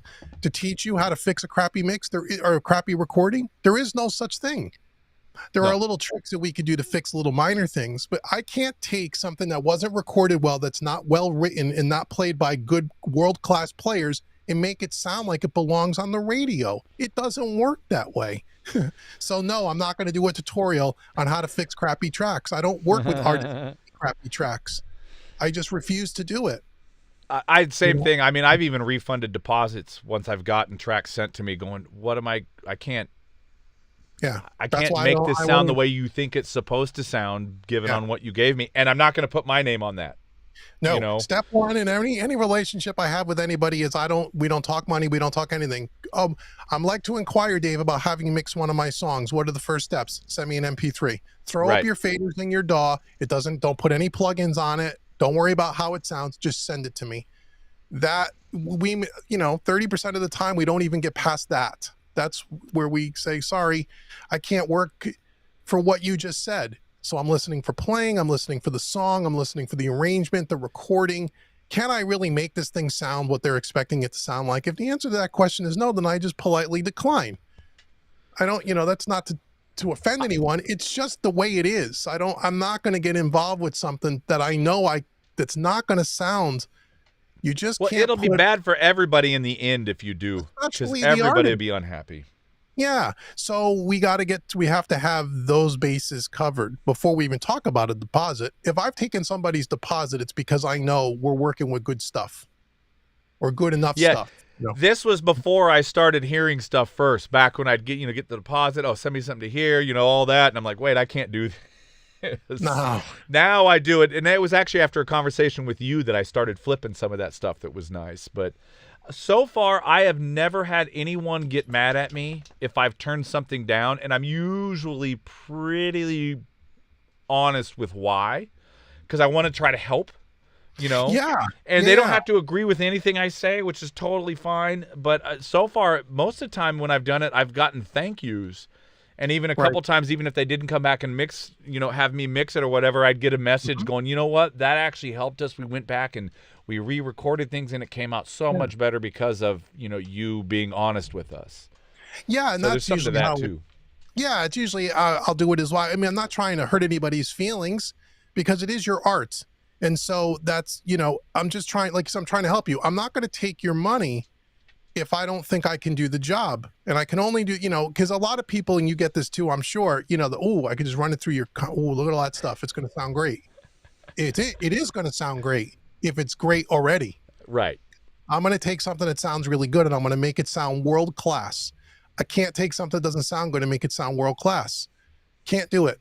So, yeah, I think, but most of the time, like you said, most artists, if you do it in the right way, they're very appreciative of that. And I've had, we'd be in the middle of mixing an album and we get to a song and I say to the client, do you have access to redo a couple of these parts? We need to redo the bass. We need to redo the acoustic guitar. And they'll go back and fix the parts and resend me the session. It's like, okay, let's mix the record, Right. And so having that it's all about communication. I mean, all of this is about communication. It's all those soft skills that, sometimes are difficult conversations and they just take practice like anything else on how you get good at them and how you do it in a way where everybody is appreciative and happy, Miles says, the term that they used to use, and I always use too, is can't polish a turd. Yeah, I don't want to use that oldie word, but a goodie. Yeah, I wouldn't use that word with the client themselves because again, you are talking about too, especially art. It depends on who the client is, but yeah, you are talking about somebody's art and they're emotionally very attached to it, so you have to be sensitive to that and the way you do it. But there are sometimes difficult conversations you have to have. It's not often, but it does happen. And again, I've never had an issue where I never had anyone get mad at me, as far as I know. All right. Hey, we're going to segue into a good question for both of us. Hold on. Sorry, studio dude. Yeah, get it on the screen. Now it is. Practice. There you go. I hit the wrong one. Actually, someone commented and it moved on me. Okay. Question. Favorite gear, not the console, and the biggest sold gear regrets. So what's your favorite piece of gear in there, not your console? My favorite piece of gear. For any reason. Let's just for any reason it's your favorite piece of gear, even if it's just for small pieces of something. What's floating your boat right now? I just bought a Master Bus EQ by Audio Gain Labs called the Empress. It's a Pultec style with a midband and it has an additional tube drive circuit in it. That thing's magical. And it's not very expensive. It's not very expensive as far as gear goes. And that's not very. just under $2,000. Oh, okay. That's not bad actually. That's not bad. For two channels, something good like that. Pultec with the midband. With the midband and an additional tube drive circuit that you kind of like on the Fusion, where you could turn the drive on and off. You can flip the tube in and out so it's got some extra, color and flavor in there if you want. That's my favorite piece of gear right now. What about biggest regret of selling a piece of gear? Probably when I originally sold my 542s a few years back. I knew the day I sold them it was a mistake. There you go. Now I have them back and I'm not selling them. Those are staying. Yeah. I think for me, right now, it's the Trident high-low filters. I'm using them on everything I possibly can, and they don't do what anything else does. I don't even know how to explain it. I even told them when they sent them to me, I'm like, I'm having more fun with this piece of gear than any other piece of gear I have, because it's not an emulation of something. It's not another variation of something. Right. It's completely on its own. I'm doing drums with it. I've got it going on guitars. I mean, all the mixing with the guitars we're doing, it's there. Bass, wherever I can use that to synth. Holy crap. So that's probably, at this point in time right now, my favorite piece of gear. And I think my biggest regret is probably the Chandler Germaniums when I sold those. Oh, yeah, I've heard a lot of good things about those. I think at the time I was making a move on some other stuff, and I needed to buy multiple pieces of gear, and I didn't have the funds to do it, so I decided to sacrifice one to get multiple, and that was dumb. Yeah. Because the multiple none of them did what that did. And I got such a killer deal on them when I bought them that I could never buy them for that again. Yeah, because they're pretty pricey. So that's probably my biggest I've looked at those on the used market. They're not cheap. I mean, I've looked at some in the past, and I just haven't. So I'd love to try one of those one day. Just curious to see what it would sound like. They're cool, and they are unlike anything else. A lot of that Chandler stuff is. I think the TG2 is probably one of my favorite mic pre's. I used to rent a TG2 so much from Audio Rents here. They called me the TG guy. Oh, really? I call up, I go, you got the TG2 in? Oh, is this TG guy? I'm like, yep. Yeah, we got it. When do you need it? Nice. Like, why don't you just go buy one? I said, because it's so much cheaper to just rent it from you when I need it. Yeah, when you need it, right? Yeah. But fantastic. So I think that's it on mine. Okay, so how do I gotta. You can. There's an extra. That's a good question, though. I like that one. I'm still getting used to this, but I'm liking this Ecamm thing. You can also, in the preferences, set those comments on a timer. So every so many seconds, you decide what time interval. It'll just take it off the screen. I don't know how to do it, but I just know you can do it. I won't waste time trying to do it right now in the live stream because I had to search. The comments keep going up. I'm like, oh crap, where did that one go? Yeah. There's a way to automate that. Yeah. All right, so we got any questions that we're missing right now? Somebody had a question about thoughts about the Trident 68.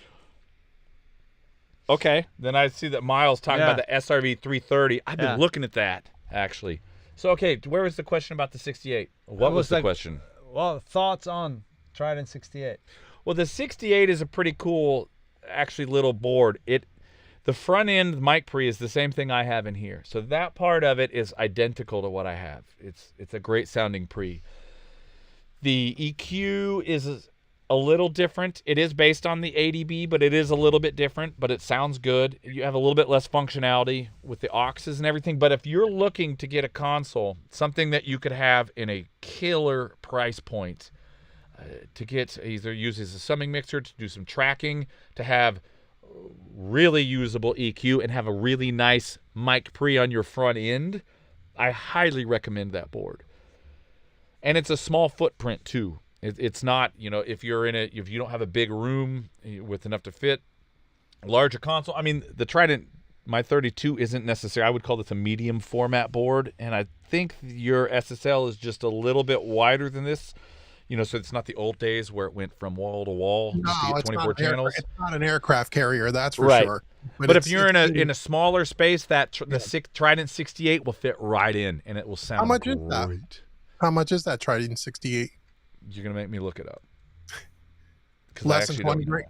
Less than 20 grand? Oh yeah, I think you can get into it for well less than 20 grand.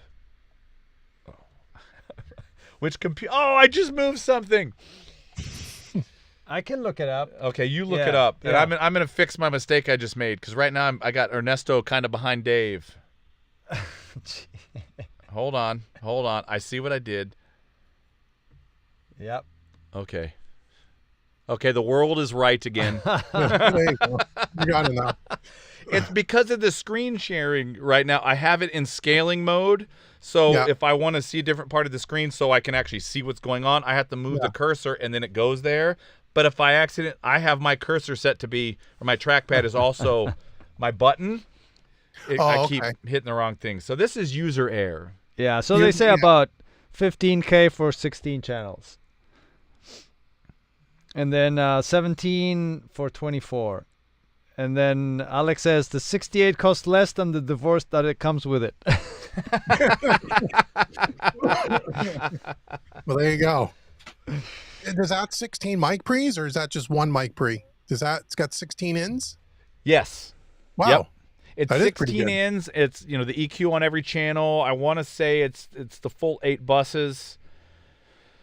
Auxes, I think it's 1 stereo and 4 mono. I could be wrong on that.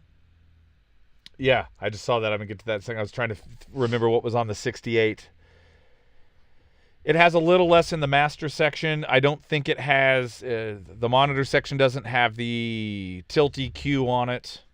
But the front end of it is a full Trident front end. That mic pre on the front of it, it's the real Trident. It's not a Toft. That it is not. I mean, it is kind of what they used for the Toft replacement a little bit, although not as cheap. But it also is way better designed. And I had a Toft for a while. I had nothing bad to say about a Toft, man. Did a lot of great music on it. It was cool.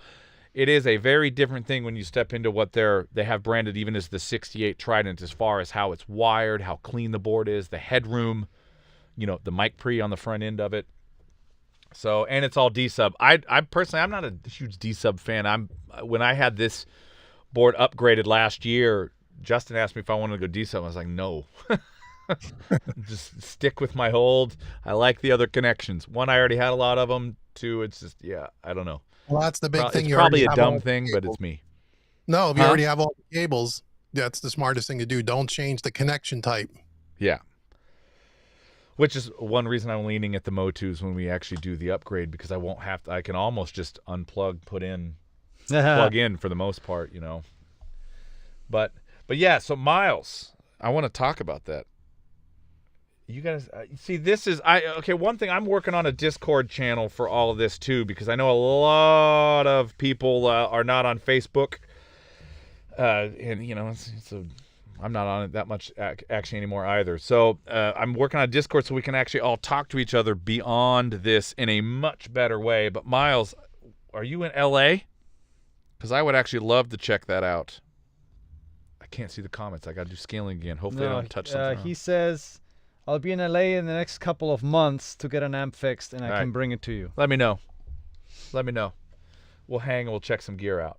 That'd be cool. Studio Fluff, who's going to NAMM? I'll be at NAMM for a day. David, you coming out for NAMM?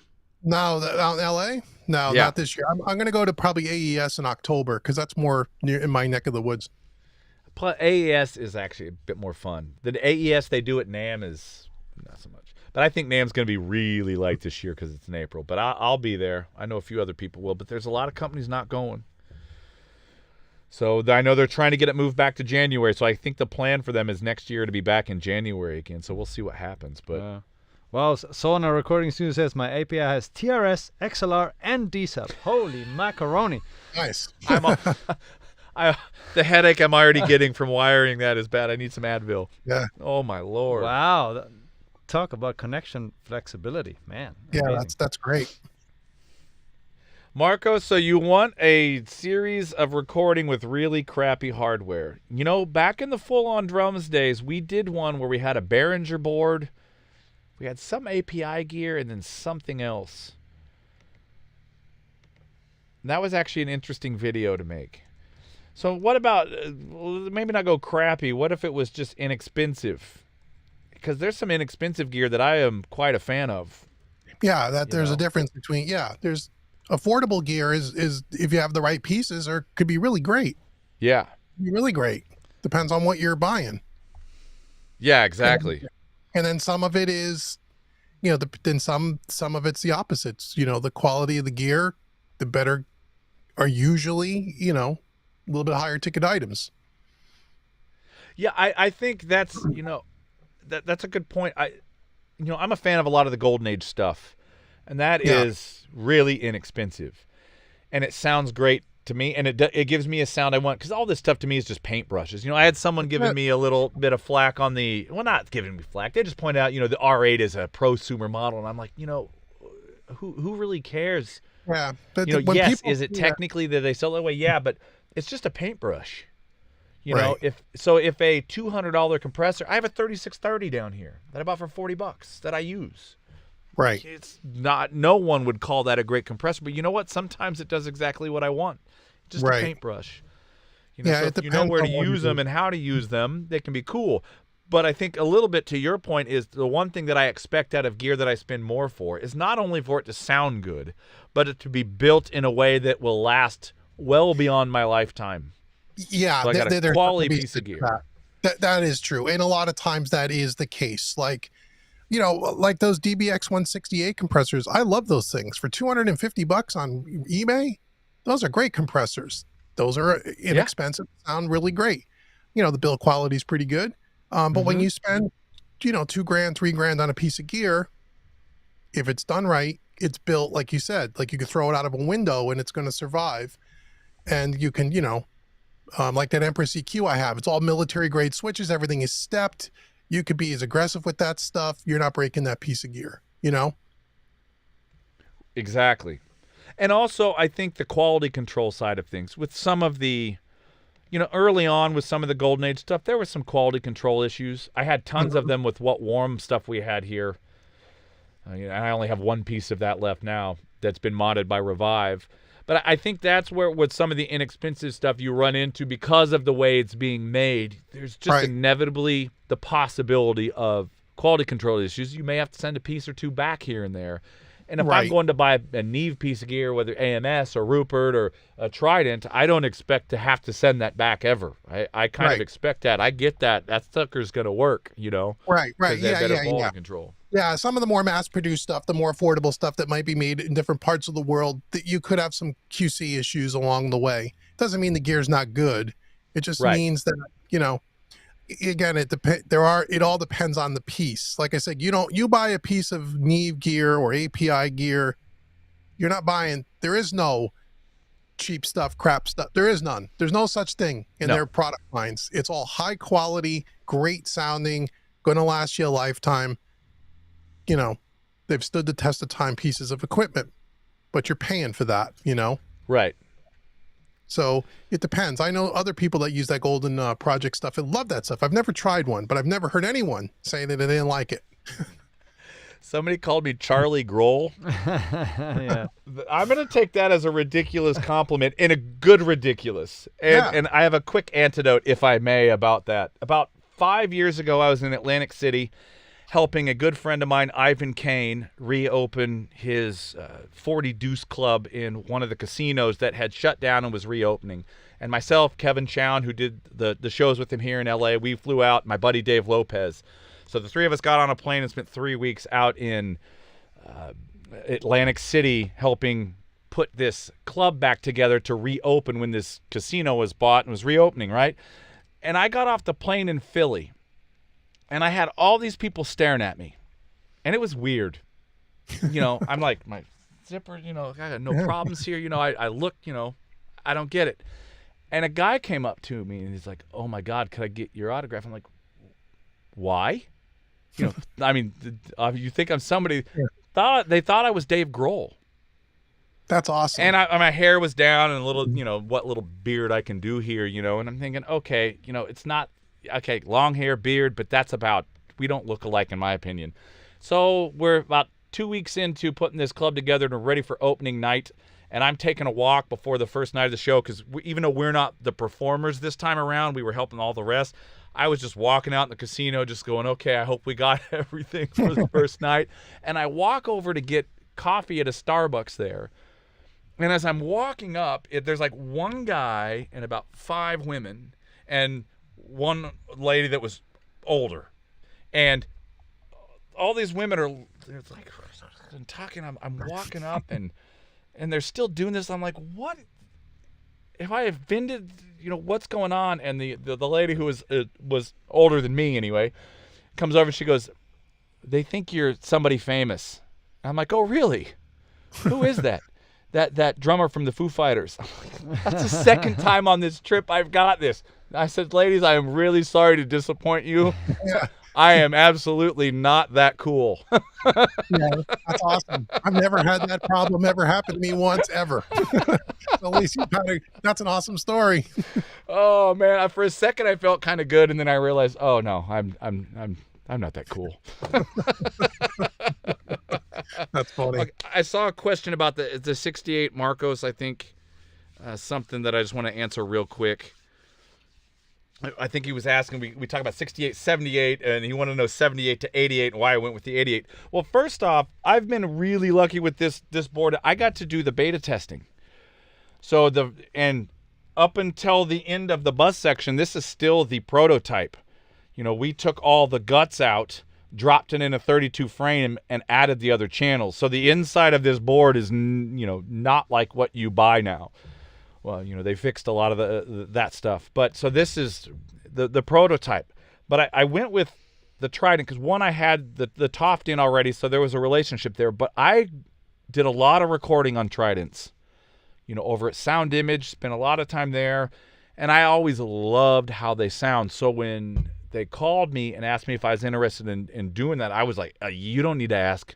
Yes. Here's the key to the studio. If I'm not there, just go ahead. Right. I don't even need to be there. So I jumped at the chance. So at the time this went in, there was only the 88. The thing that I like about that, besides the fact it's been rock solid, and for a prototype, we have had no issues other than normal wear. Like some pots have had to be changed out because they've been used a million times. Some buttons after you hit them. Things like that just go normal wear. It's like brakes on the car, right? There has been not one major issue at all. The only major issues that have happened have all been because of this guy right here. Wired something incorrectly, tried to blame it on the gear. It's what Ernesto and I calls the who buys this shit moment. You're sitting there messing with it and it's not working. Like, who buys this shit? Oh, wait, hold on. It was me. I messed up. Yeah. So there wasn't any of the other boards at the time that came out. But the thing that I like about the 88, it's fully modular. I mean, I think I did this for the first time, Dave. I joined you and Dave on your channel. I actually took, with the board on, we took a strip out. Took a strip out, yeah. Yeah. So it's, one, I have more auxes on this. You have all the EQs, not just the normal EQs, but every single monitor has the tilt EQ on it. It has a little bit more ins and outs than the 78 does. And every channel, if there's a problem, you can just pull one channel out, get it fixed, and drop it back in. Right. Which I've never had to do, by the way. Except for when I broke a capacitor one time pulling the channel out. Oh, really? One of the sitting out the side. I didn't even realize when I did it. I put it back in. I'm like, man, only getting the left channel of the master. Pulled it back out and went, oh, probably should have done that with a bit more care. Had to go down to Trident that day, and once we realized what it was, they gave me so much shit. It was deserved. Completely deserved. But I like the modular nature of it, that I can do that. Plus, I can have we're still doing some beta testing, but it's getting close with the automation. That's only going to be on the 88 as far as I know. Don't hold me to that, but I think so. So there's those things, But when it came out, there was no 70 and 68. Here's a cool question. What feature are you missing on the Trident? Because you obviously like it. That is a good question. I know, Dave, you did one of these about what you liked and disliked about the SSL. Yeah. I think and some of these actually, for me, it's a little different because the production models, they've added some of these things that I don't have. Having the insert button on the buses, being able to disengage that. I don't have that. They have that on the production models now. I asked if we could mod it, and apparently it's not an easy thing to do. So for me, that's one. I would, on my buses, I wish that it was 8 stereos that I could function as mono, which is actually similar, I think, to the SSL, if I'm not mistaken. Yeah, it could be either or. Right. So I have 8 monos that could be 4 stereos. Right. So I would, that. And I think I know they've been talking about doing some things to some of their new things in the coming years. So maybe some of that stuff will get fixed. I don't know. But that's for me, that what I'm missing there, that's There might be one more that I'm just not remembering. That if I think of it, I'll bring it up. But as far as functionality and tonality, this thing it's split and inline. You know, I have more tracks than I'll ever need it mixed down if I want. Oh, I know the other thing. And Dave, I'm curious if it's this way on you, if you have this ability on the SSL. I wish that in my monitor section that I had the ability to send that somewhere other than just the master output. And I think they did that. One was keeping, you know, the board a little bit shorter so that that monitor section isn't, you know, it's not a full fader. It's a knob for me. Right. It has the tilt EQ and a couple other things there, which is cool, like routing to the auxes, which is really nice. But I wish there was the selection that I could send the monitor somewhere else besides just feeding the stereo output. Yeah. And that's about it. I mean, so far, none of those things have stopped me from working. Yeah, right. Again, a lot of those, I think the SSL is almost identical to everything you said. All the things you said that you don't have, we don't have it here either. And they'd be nice things to have. But, you know, again, you can get consoles like that. I tell people, but how much money do you want to spend? I mean, I hear it all the time. I'd love to have automation in my board. That'd be fantastic. They don't make an Origin with automation. Right. The console that has automation is, you know, 2.5 times the price of what I paid for my console. So it's like, well, I'd love to have it, but I'll do automation the way I do it, and it's a workaround, but it works. Yeah, you just find, I mean, sometimes it leads, not having something leads you to a new workflow that ends up being cool, you know? So you just kind of got to figure it out.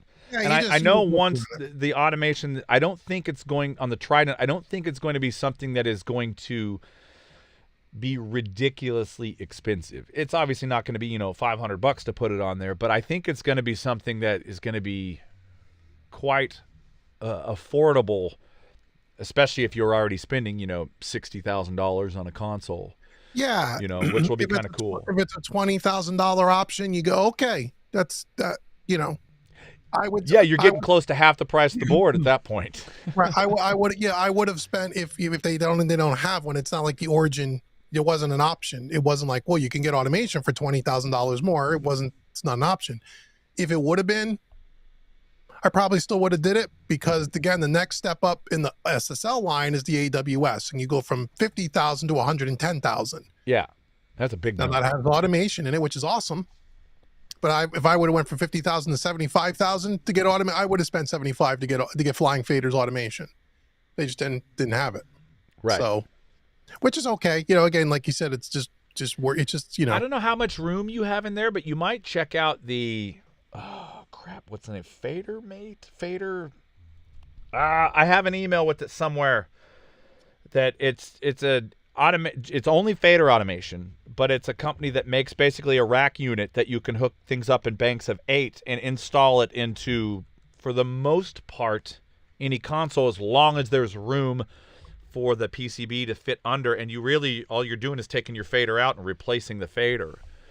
It's a automated fader. Yeah, it's automation. It's a 1 rack unit. I think you can do up to 32 channels in 1 rack. Get out of here. I'm spacing the name right now. I'll think of it and send it to you. I mean, you have to have enough room under your faders for some, you know, the connectivity and stuff to fit. So that it'll depend on that. But fader something. But how I'll find does it and send it to you? But it's not. It's just okay. But does it have only fader automation. Okay, so it doesn't have. It's not a. There's no computering that's gonna remember the moves, right? Well, no, you'd have to, it hooks up via Huey, I believe. Oh, I got you. So you'd be hooking it to your DAW, and you'd have a, you know, like the way I do it here is I set up a set of auxes in the front of my mix in Logic. Yeah. I set up 32 auxes, and it mirrors what's on the console. And then none of those faders actually send anything out. I send out via pre-fader sends on the auxes, and that comes out to the board. So those faders in Logic now, all they do is automation on the board. So all my moves are post anything outboard. Right. If that makes sense. Yep, it makes sense. And then all my moves are stored in the Logic session. Oh, okay. Got it. All right, here's a couple cool questions. The 542s, what do you use it mainly on? Instruments or just tubas? I think both of us is 2-bus. 2-bus. Although when I didn't have it in my 2-bus chain, I would use it on instruments. Really cool on a vocal. Yeah, I could see where it would be awesome on instruments. Yeah, but I use them on the 2-bus. Even cool on drums if you're, if you put them on a kick and snare, you do a minimal thing and you kind of hit them and blow it. It can be really cool.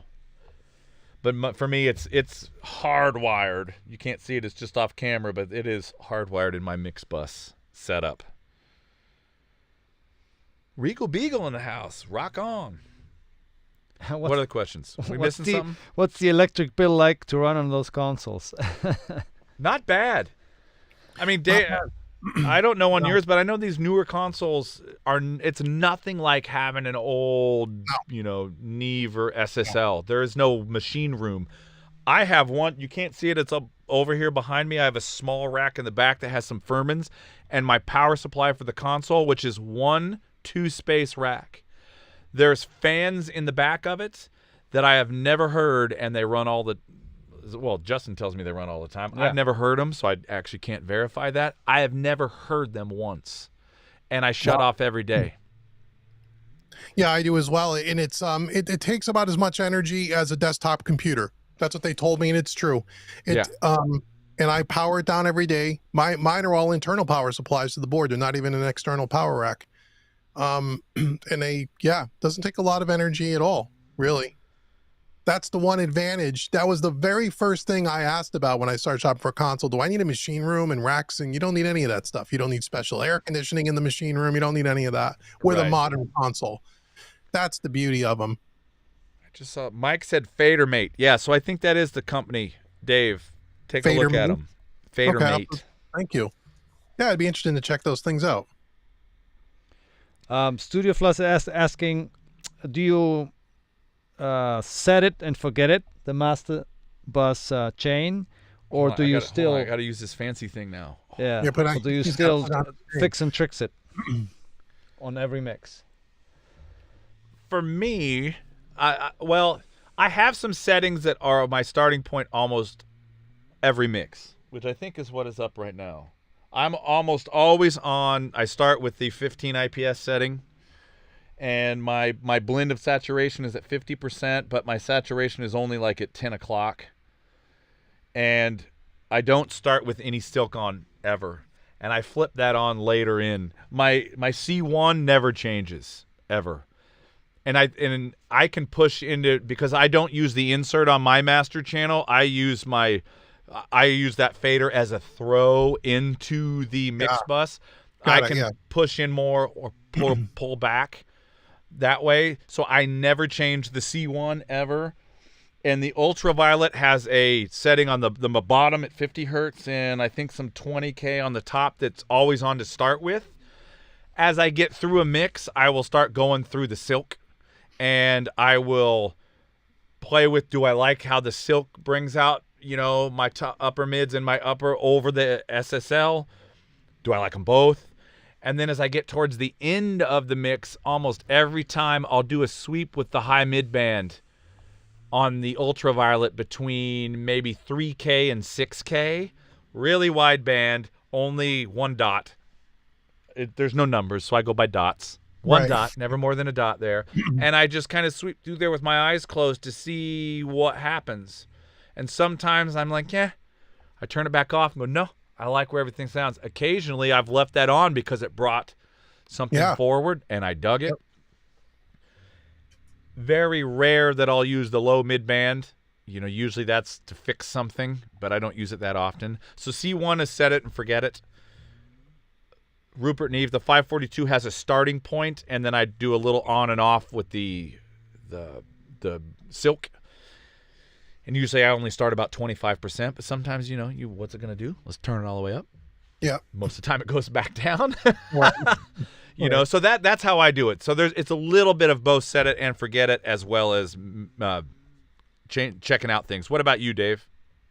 Pretty much the same. It's a starting point on everything, and then I mix into everything. I always start with the red circuit, always on, and I usually will leave it there. I'll check it, but I mix into it.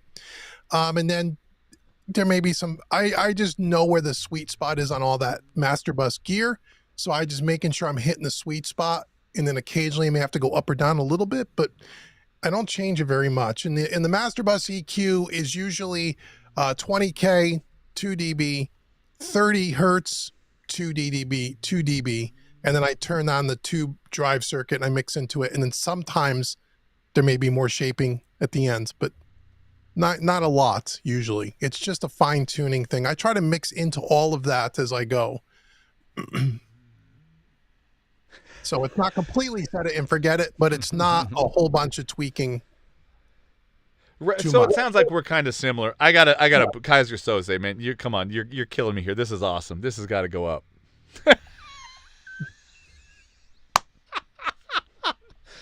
Okay, that made me laugh, man.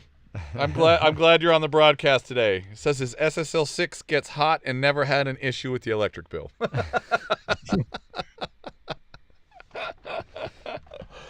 Oh, you rock, dude. That's awesome. We missing anything else here, question wise? Yeah. Delilah snoring is always on. Yeah, there is that. That isn't going away anytime soon. I don't Yeah. even notice it anymore. Man, what time is it? Yeah. Holy crap! Yeah. It's almost 5. Yeah. I feel like we're just getting started. No, I'm kidding. Yeah. Miles says, cool. I have a Neve 8232 and it needs a machine room and a 30 amp dedicated power circuit. Not to mention the Yeah. heat that comes from it. Yeah. Holy crap. Yeah, those little consoles. Yeah, you have to have those. Yeah, on some consoles. I mean, I get some heat off of mine if it's on for a while. The top Yeah. of it's, Yeah. Yeah, mine it's too. It not gets a little hot. warm. It's just, warmth. Yeah, with all the gear on in the room, if I'm in here working 6-8 hours, it could get a little warm in here, especially in the summer. Yeah. But it's not like, oh my God, it's terrible or anything like that. It's just a part of working with gear. You turn it on, it Yeah. gets hot. Yeah. You And I have dedicated 30 amp breakers in here too, because I also have everything on backup batteries. Well, almost every. No, I think we have the entire room, including the video rig. I think the only thing that isn't, which is probably good that we're not having a problem right now, is the internet router. So if there was a power spike, we can sit here and talk to ourselves and see ourselves, but you all would lose us. Yeah. So I need to fix that. But yeah. All right. So man, yeah. That was great. this has been fantastic. This was awesome. Dave, I always love talking with you, man. Yeah, man, same here. Love talking to And equipment you are and right gear. every time you say it's good that we don't live closer together, because we It'd would be a bad. Yeah, it would be bad. bad. We get a lot of cool videos I think would get out of it, but neither one of us would make any money. Most of those That'd be- videos would be us selling gear to pay rent. Yeah, right. That's exactly what it would be. But yeah, this no, is this is always a lot of fun, man. It's always good talking gear and trying to help people out and answer questions. And I'm glad look, eCams are running almost 2 hours, man, on both channels. It seems like it's working great. and no one's told us the aliens have landed. Yeah. And I'm enjoying actually, I'm still getting used to, obviously I need to keep my hands off the trackpad so I don't randomly turn stuff on and off. Right. But I think this workflow is going to be great. We'll get back to doing even some of the longer, and we're going to have a couple announcements on some of the live stream stuff that we're going to be doing soon. So this has been fantastic. Yeah, some great questions. So, this is multitasking over here, answering. There's a whole different universe going in the comment section. Well, right? I know. See, and that's what we're going to have to work on now. And Dave, I'll let you know how this works. Is we almost did this today, but we didn't. Too many new ththings. We didn't want to try it. We're going to have the second machine logged in to eCam, and we're going to see if we can have. So he's because he's sitting right now just on YouTube, and I'm getting all the eCam so I can share it and you can see them all, right? You can log in from another machine and control the first machine. That's Yeah. I don't know. I'm not I don't know sure if we we'll can be do able that. to, but we're going to try it. Studio. I'll have some dates for you soon. We're working some stuff out right now. There's a lot of things coming up. So Yeah, and then check out David's YouTube channel. So. oh yeah, and go. He's got both the Trinnovs. You got a ton of great videos, man. Thank you, man. And Appreciate you that. do a lot of live streaming as well. So you guys go I do. subscribe over there. They do Yep. great stuff over there. So we're gonna talk soon. This is well. Hopefully, we should try to do this like a once a month thing. I think. Yeah, next time you'll come on our channel, and I'm going to try to multiple stream it too, just to see if it works, because I haven't done this yet. This is the first time. So Oh, I totally forgot we were doing that too. yeah, And everything's still working? on my end it is. I mean, I'm watching both channels on YouTube, and everything's running. The chats are running. Sweet. So it looks to be I working. call this a success. You know, for once, I'm actually not stressed in the middle of one of these because something isn't working right. This is fantastic. Yeah. I feel pretty good right now. I know. Yeah. Well, you guys go check out Dave's channels. He's a lot of great stuff on mixing music, analog, home recording made easy. Am I forgetting one? Or is that the? Do you have another one? Yeah, mixingmadeeasy.net. That's a mixing membership website if you want to learn how to mix in the box. And then if you don't mind, I have a hybrid. We're talking hybrid and mixing analog. I have a hybrid mixing course that actually the pre-sale drops tomorrow. So if you go to homerecordingmadeeasy.com, you can get $100 off that mixing course for the next 3 days starting tomorrow.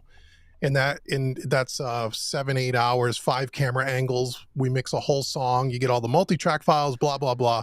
But what reason why I'm even mentioning that is because some of the things we talked about tonight, there's a lot in my courses that really talk about the thought process and the philosophy around gear choice, how we think of the gear, and why we make the decisions that we make when we're mixing in the analog domain, and how it differs from plugins. And then most importantly, how you can kind of emulate the same kind of workflow when you're using only plugins. I have a whole section based on that. So if people are interested in learning about that stuff, go to Home Recording Made Easy and save $100 starting tomorrow. Nice. I highly recommend anything he does. Thanks, man. I appreciate that. All right, man. So we're going to... Yes. This has been great. Yes. Thank you, everyone, for joining us today. I'm digging the new setup. I'm going to actually do a video pretty soon on this whole setup. I'm waiting on a couple things to show up to clean up some of my Ethernet cable mess that's going on over here. But I'm going to do a real deep dive on like how this whole thing comes together a little bit. So it's kind of interesting. At least I think it is. Yeah, that's one of the things that Dave and I wanted to talk to you guys about next time you come on our channel. We never talked about the songs in the studio. I know the whole series, which is fantastic, but I'd love you to take us through the whole video production end of this. Now with all this new stuff you bought, it'd be really great to show people. I'm actually hoping to do that when we get back to some of those, and we're going to do more of the Cue the Tape series. We've learned a couple things in the setup that hopefully is going to streamline a few things, but yeah, we'll geek out on all that stuff. Yeah, I'd love to learn about that because I'm sure I can incorporate some of those ideas over here too on how you guys are doing all of that, because it's insane Absolutely. what you're doing with that stuff. It's crazy. All right, well, dudes, Well, that's it. we're good. Excellent. I think So- Delilah's ready to go out. Yeah. So Nice. So you're in charge of stopping this. I know now I got to figure out what I'm pushing because I didn't actually think of that until right now. So There should be You a button guys, on there thanks. that says, yeah, you'll say end Where is it? broadcast. I think you'll see a button that says end broadcast, and then you may have to also end the stream on your YouTube channel itself Oh too. yeah, I can do that on my end. okay, you see that? Yeah. All right, everybody. Thank you. Enjoy the Thank rest you, of the guys. weekend. We'll see you soon. Guys, bye. Thank you, Dave. Thanks. We may be here a minute while I figure out what to push. Oh, there it is. The button that says finish. Go figure.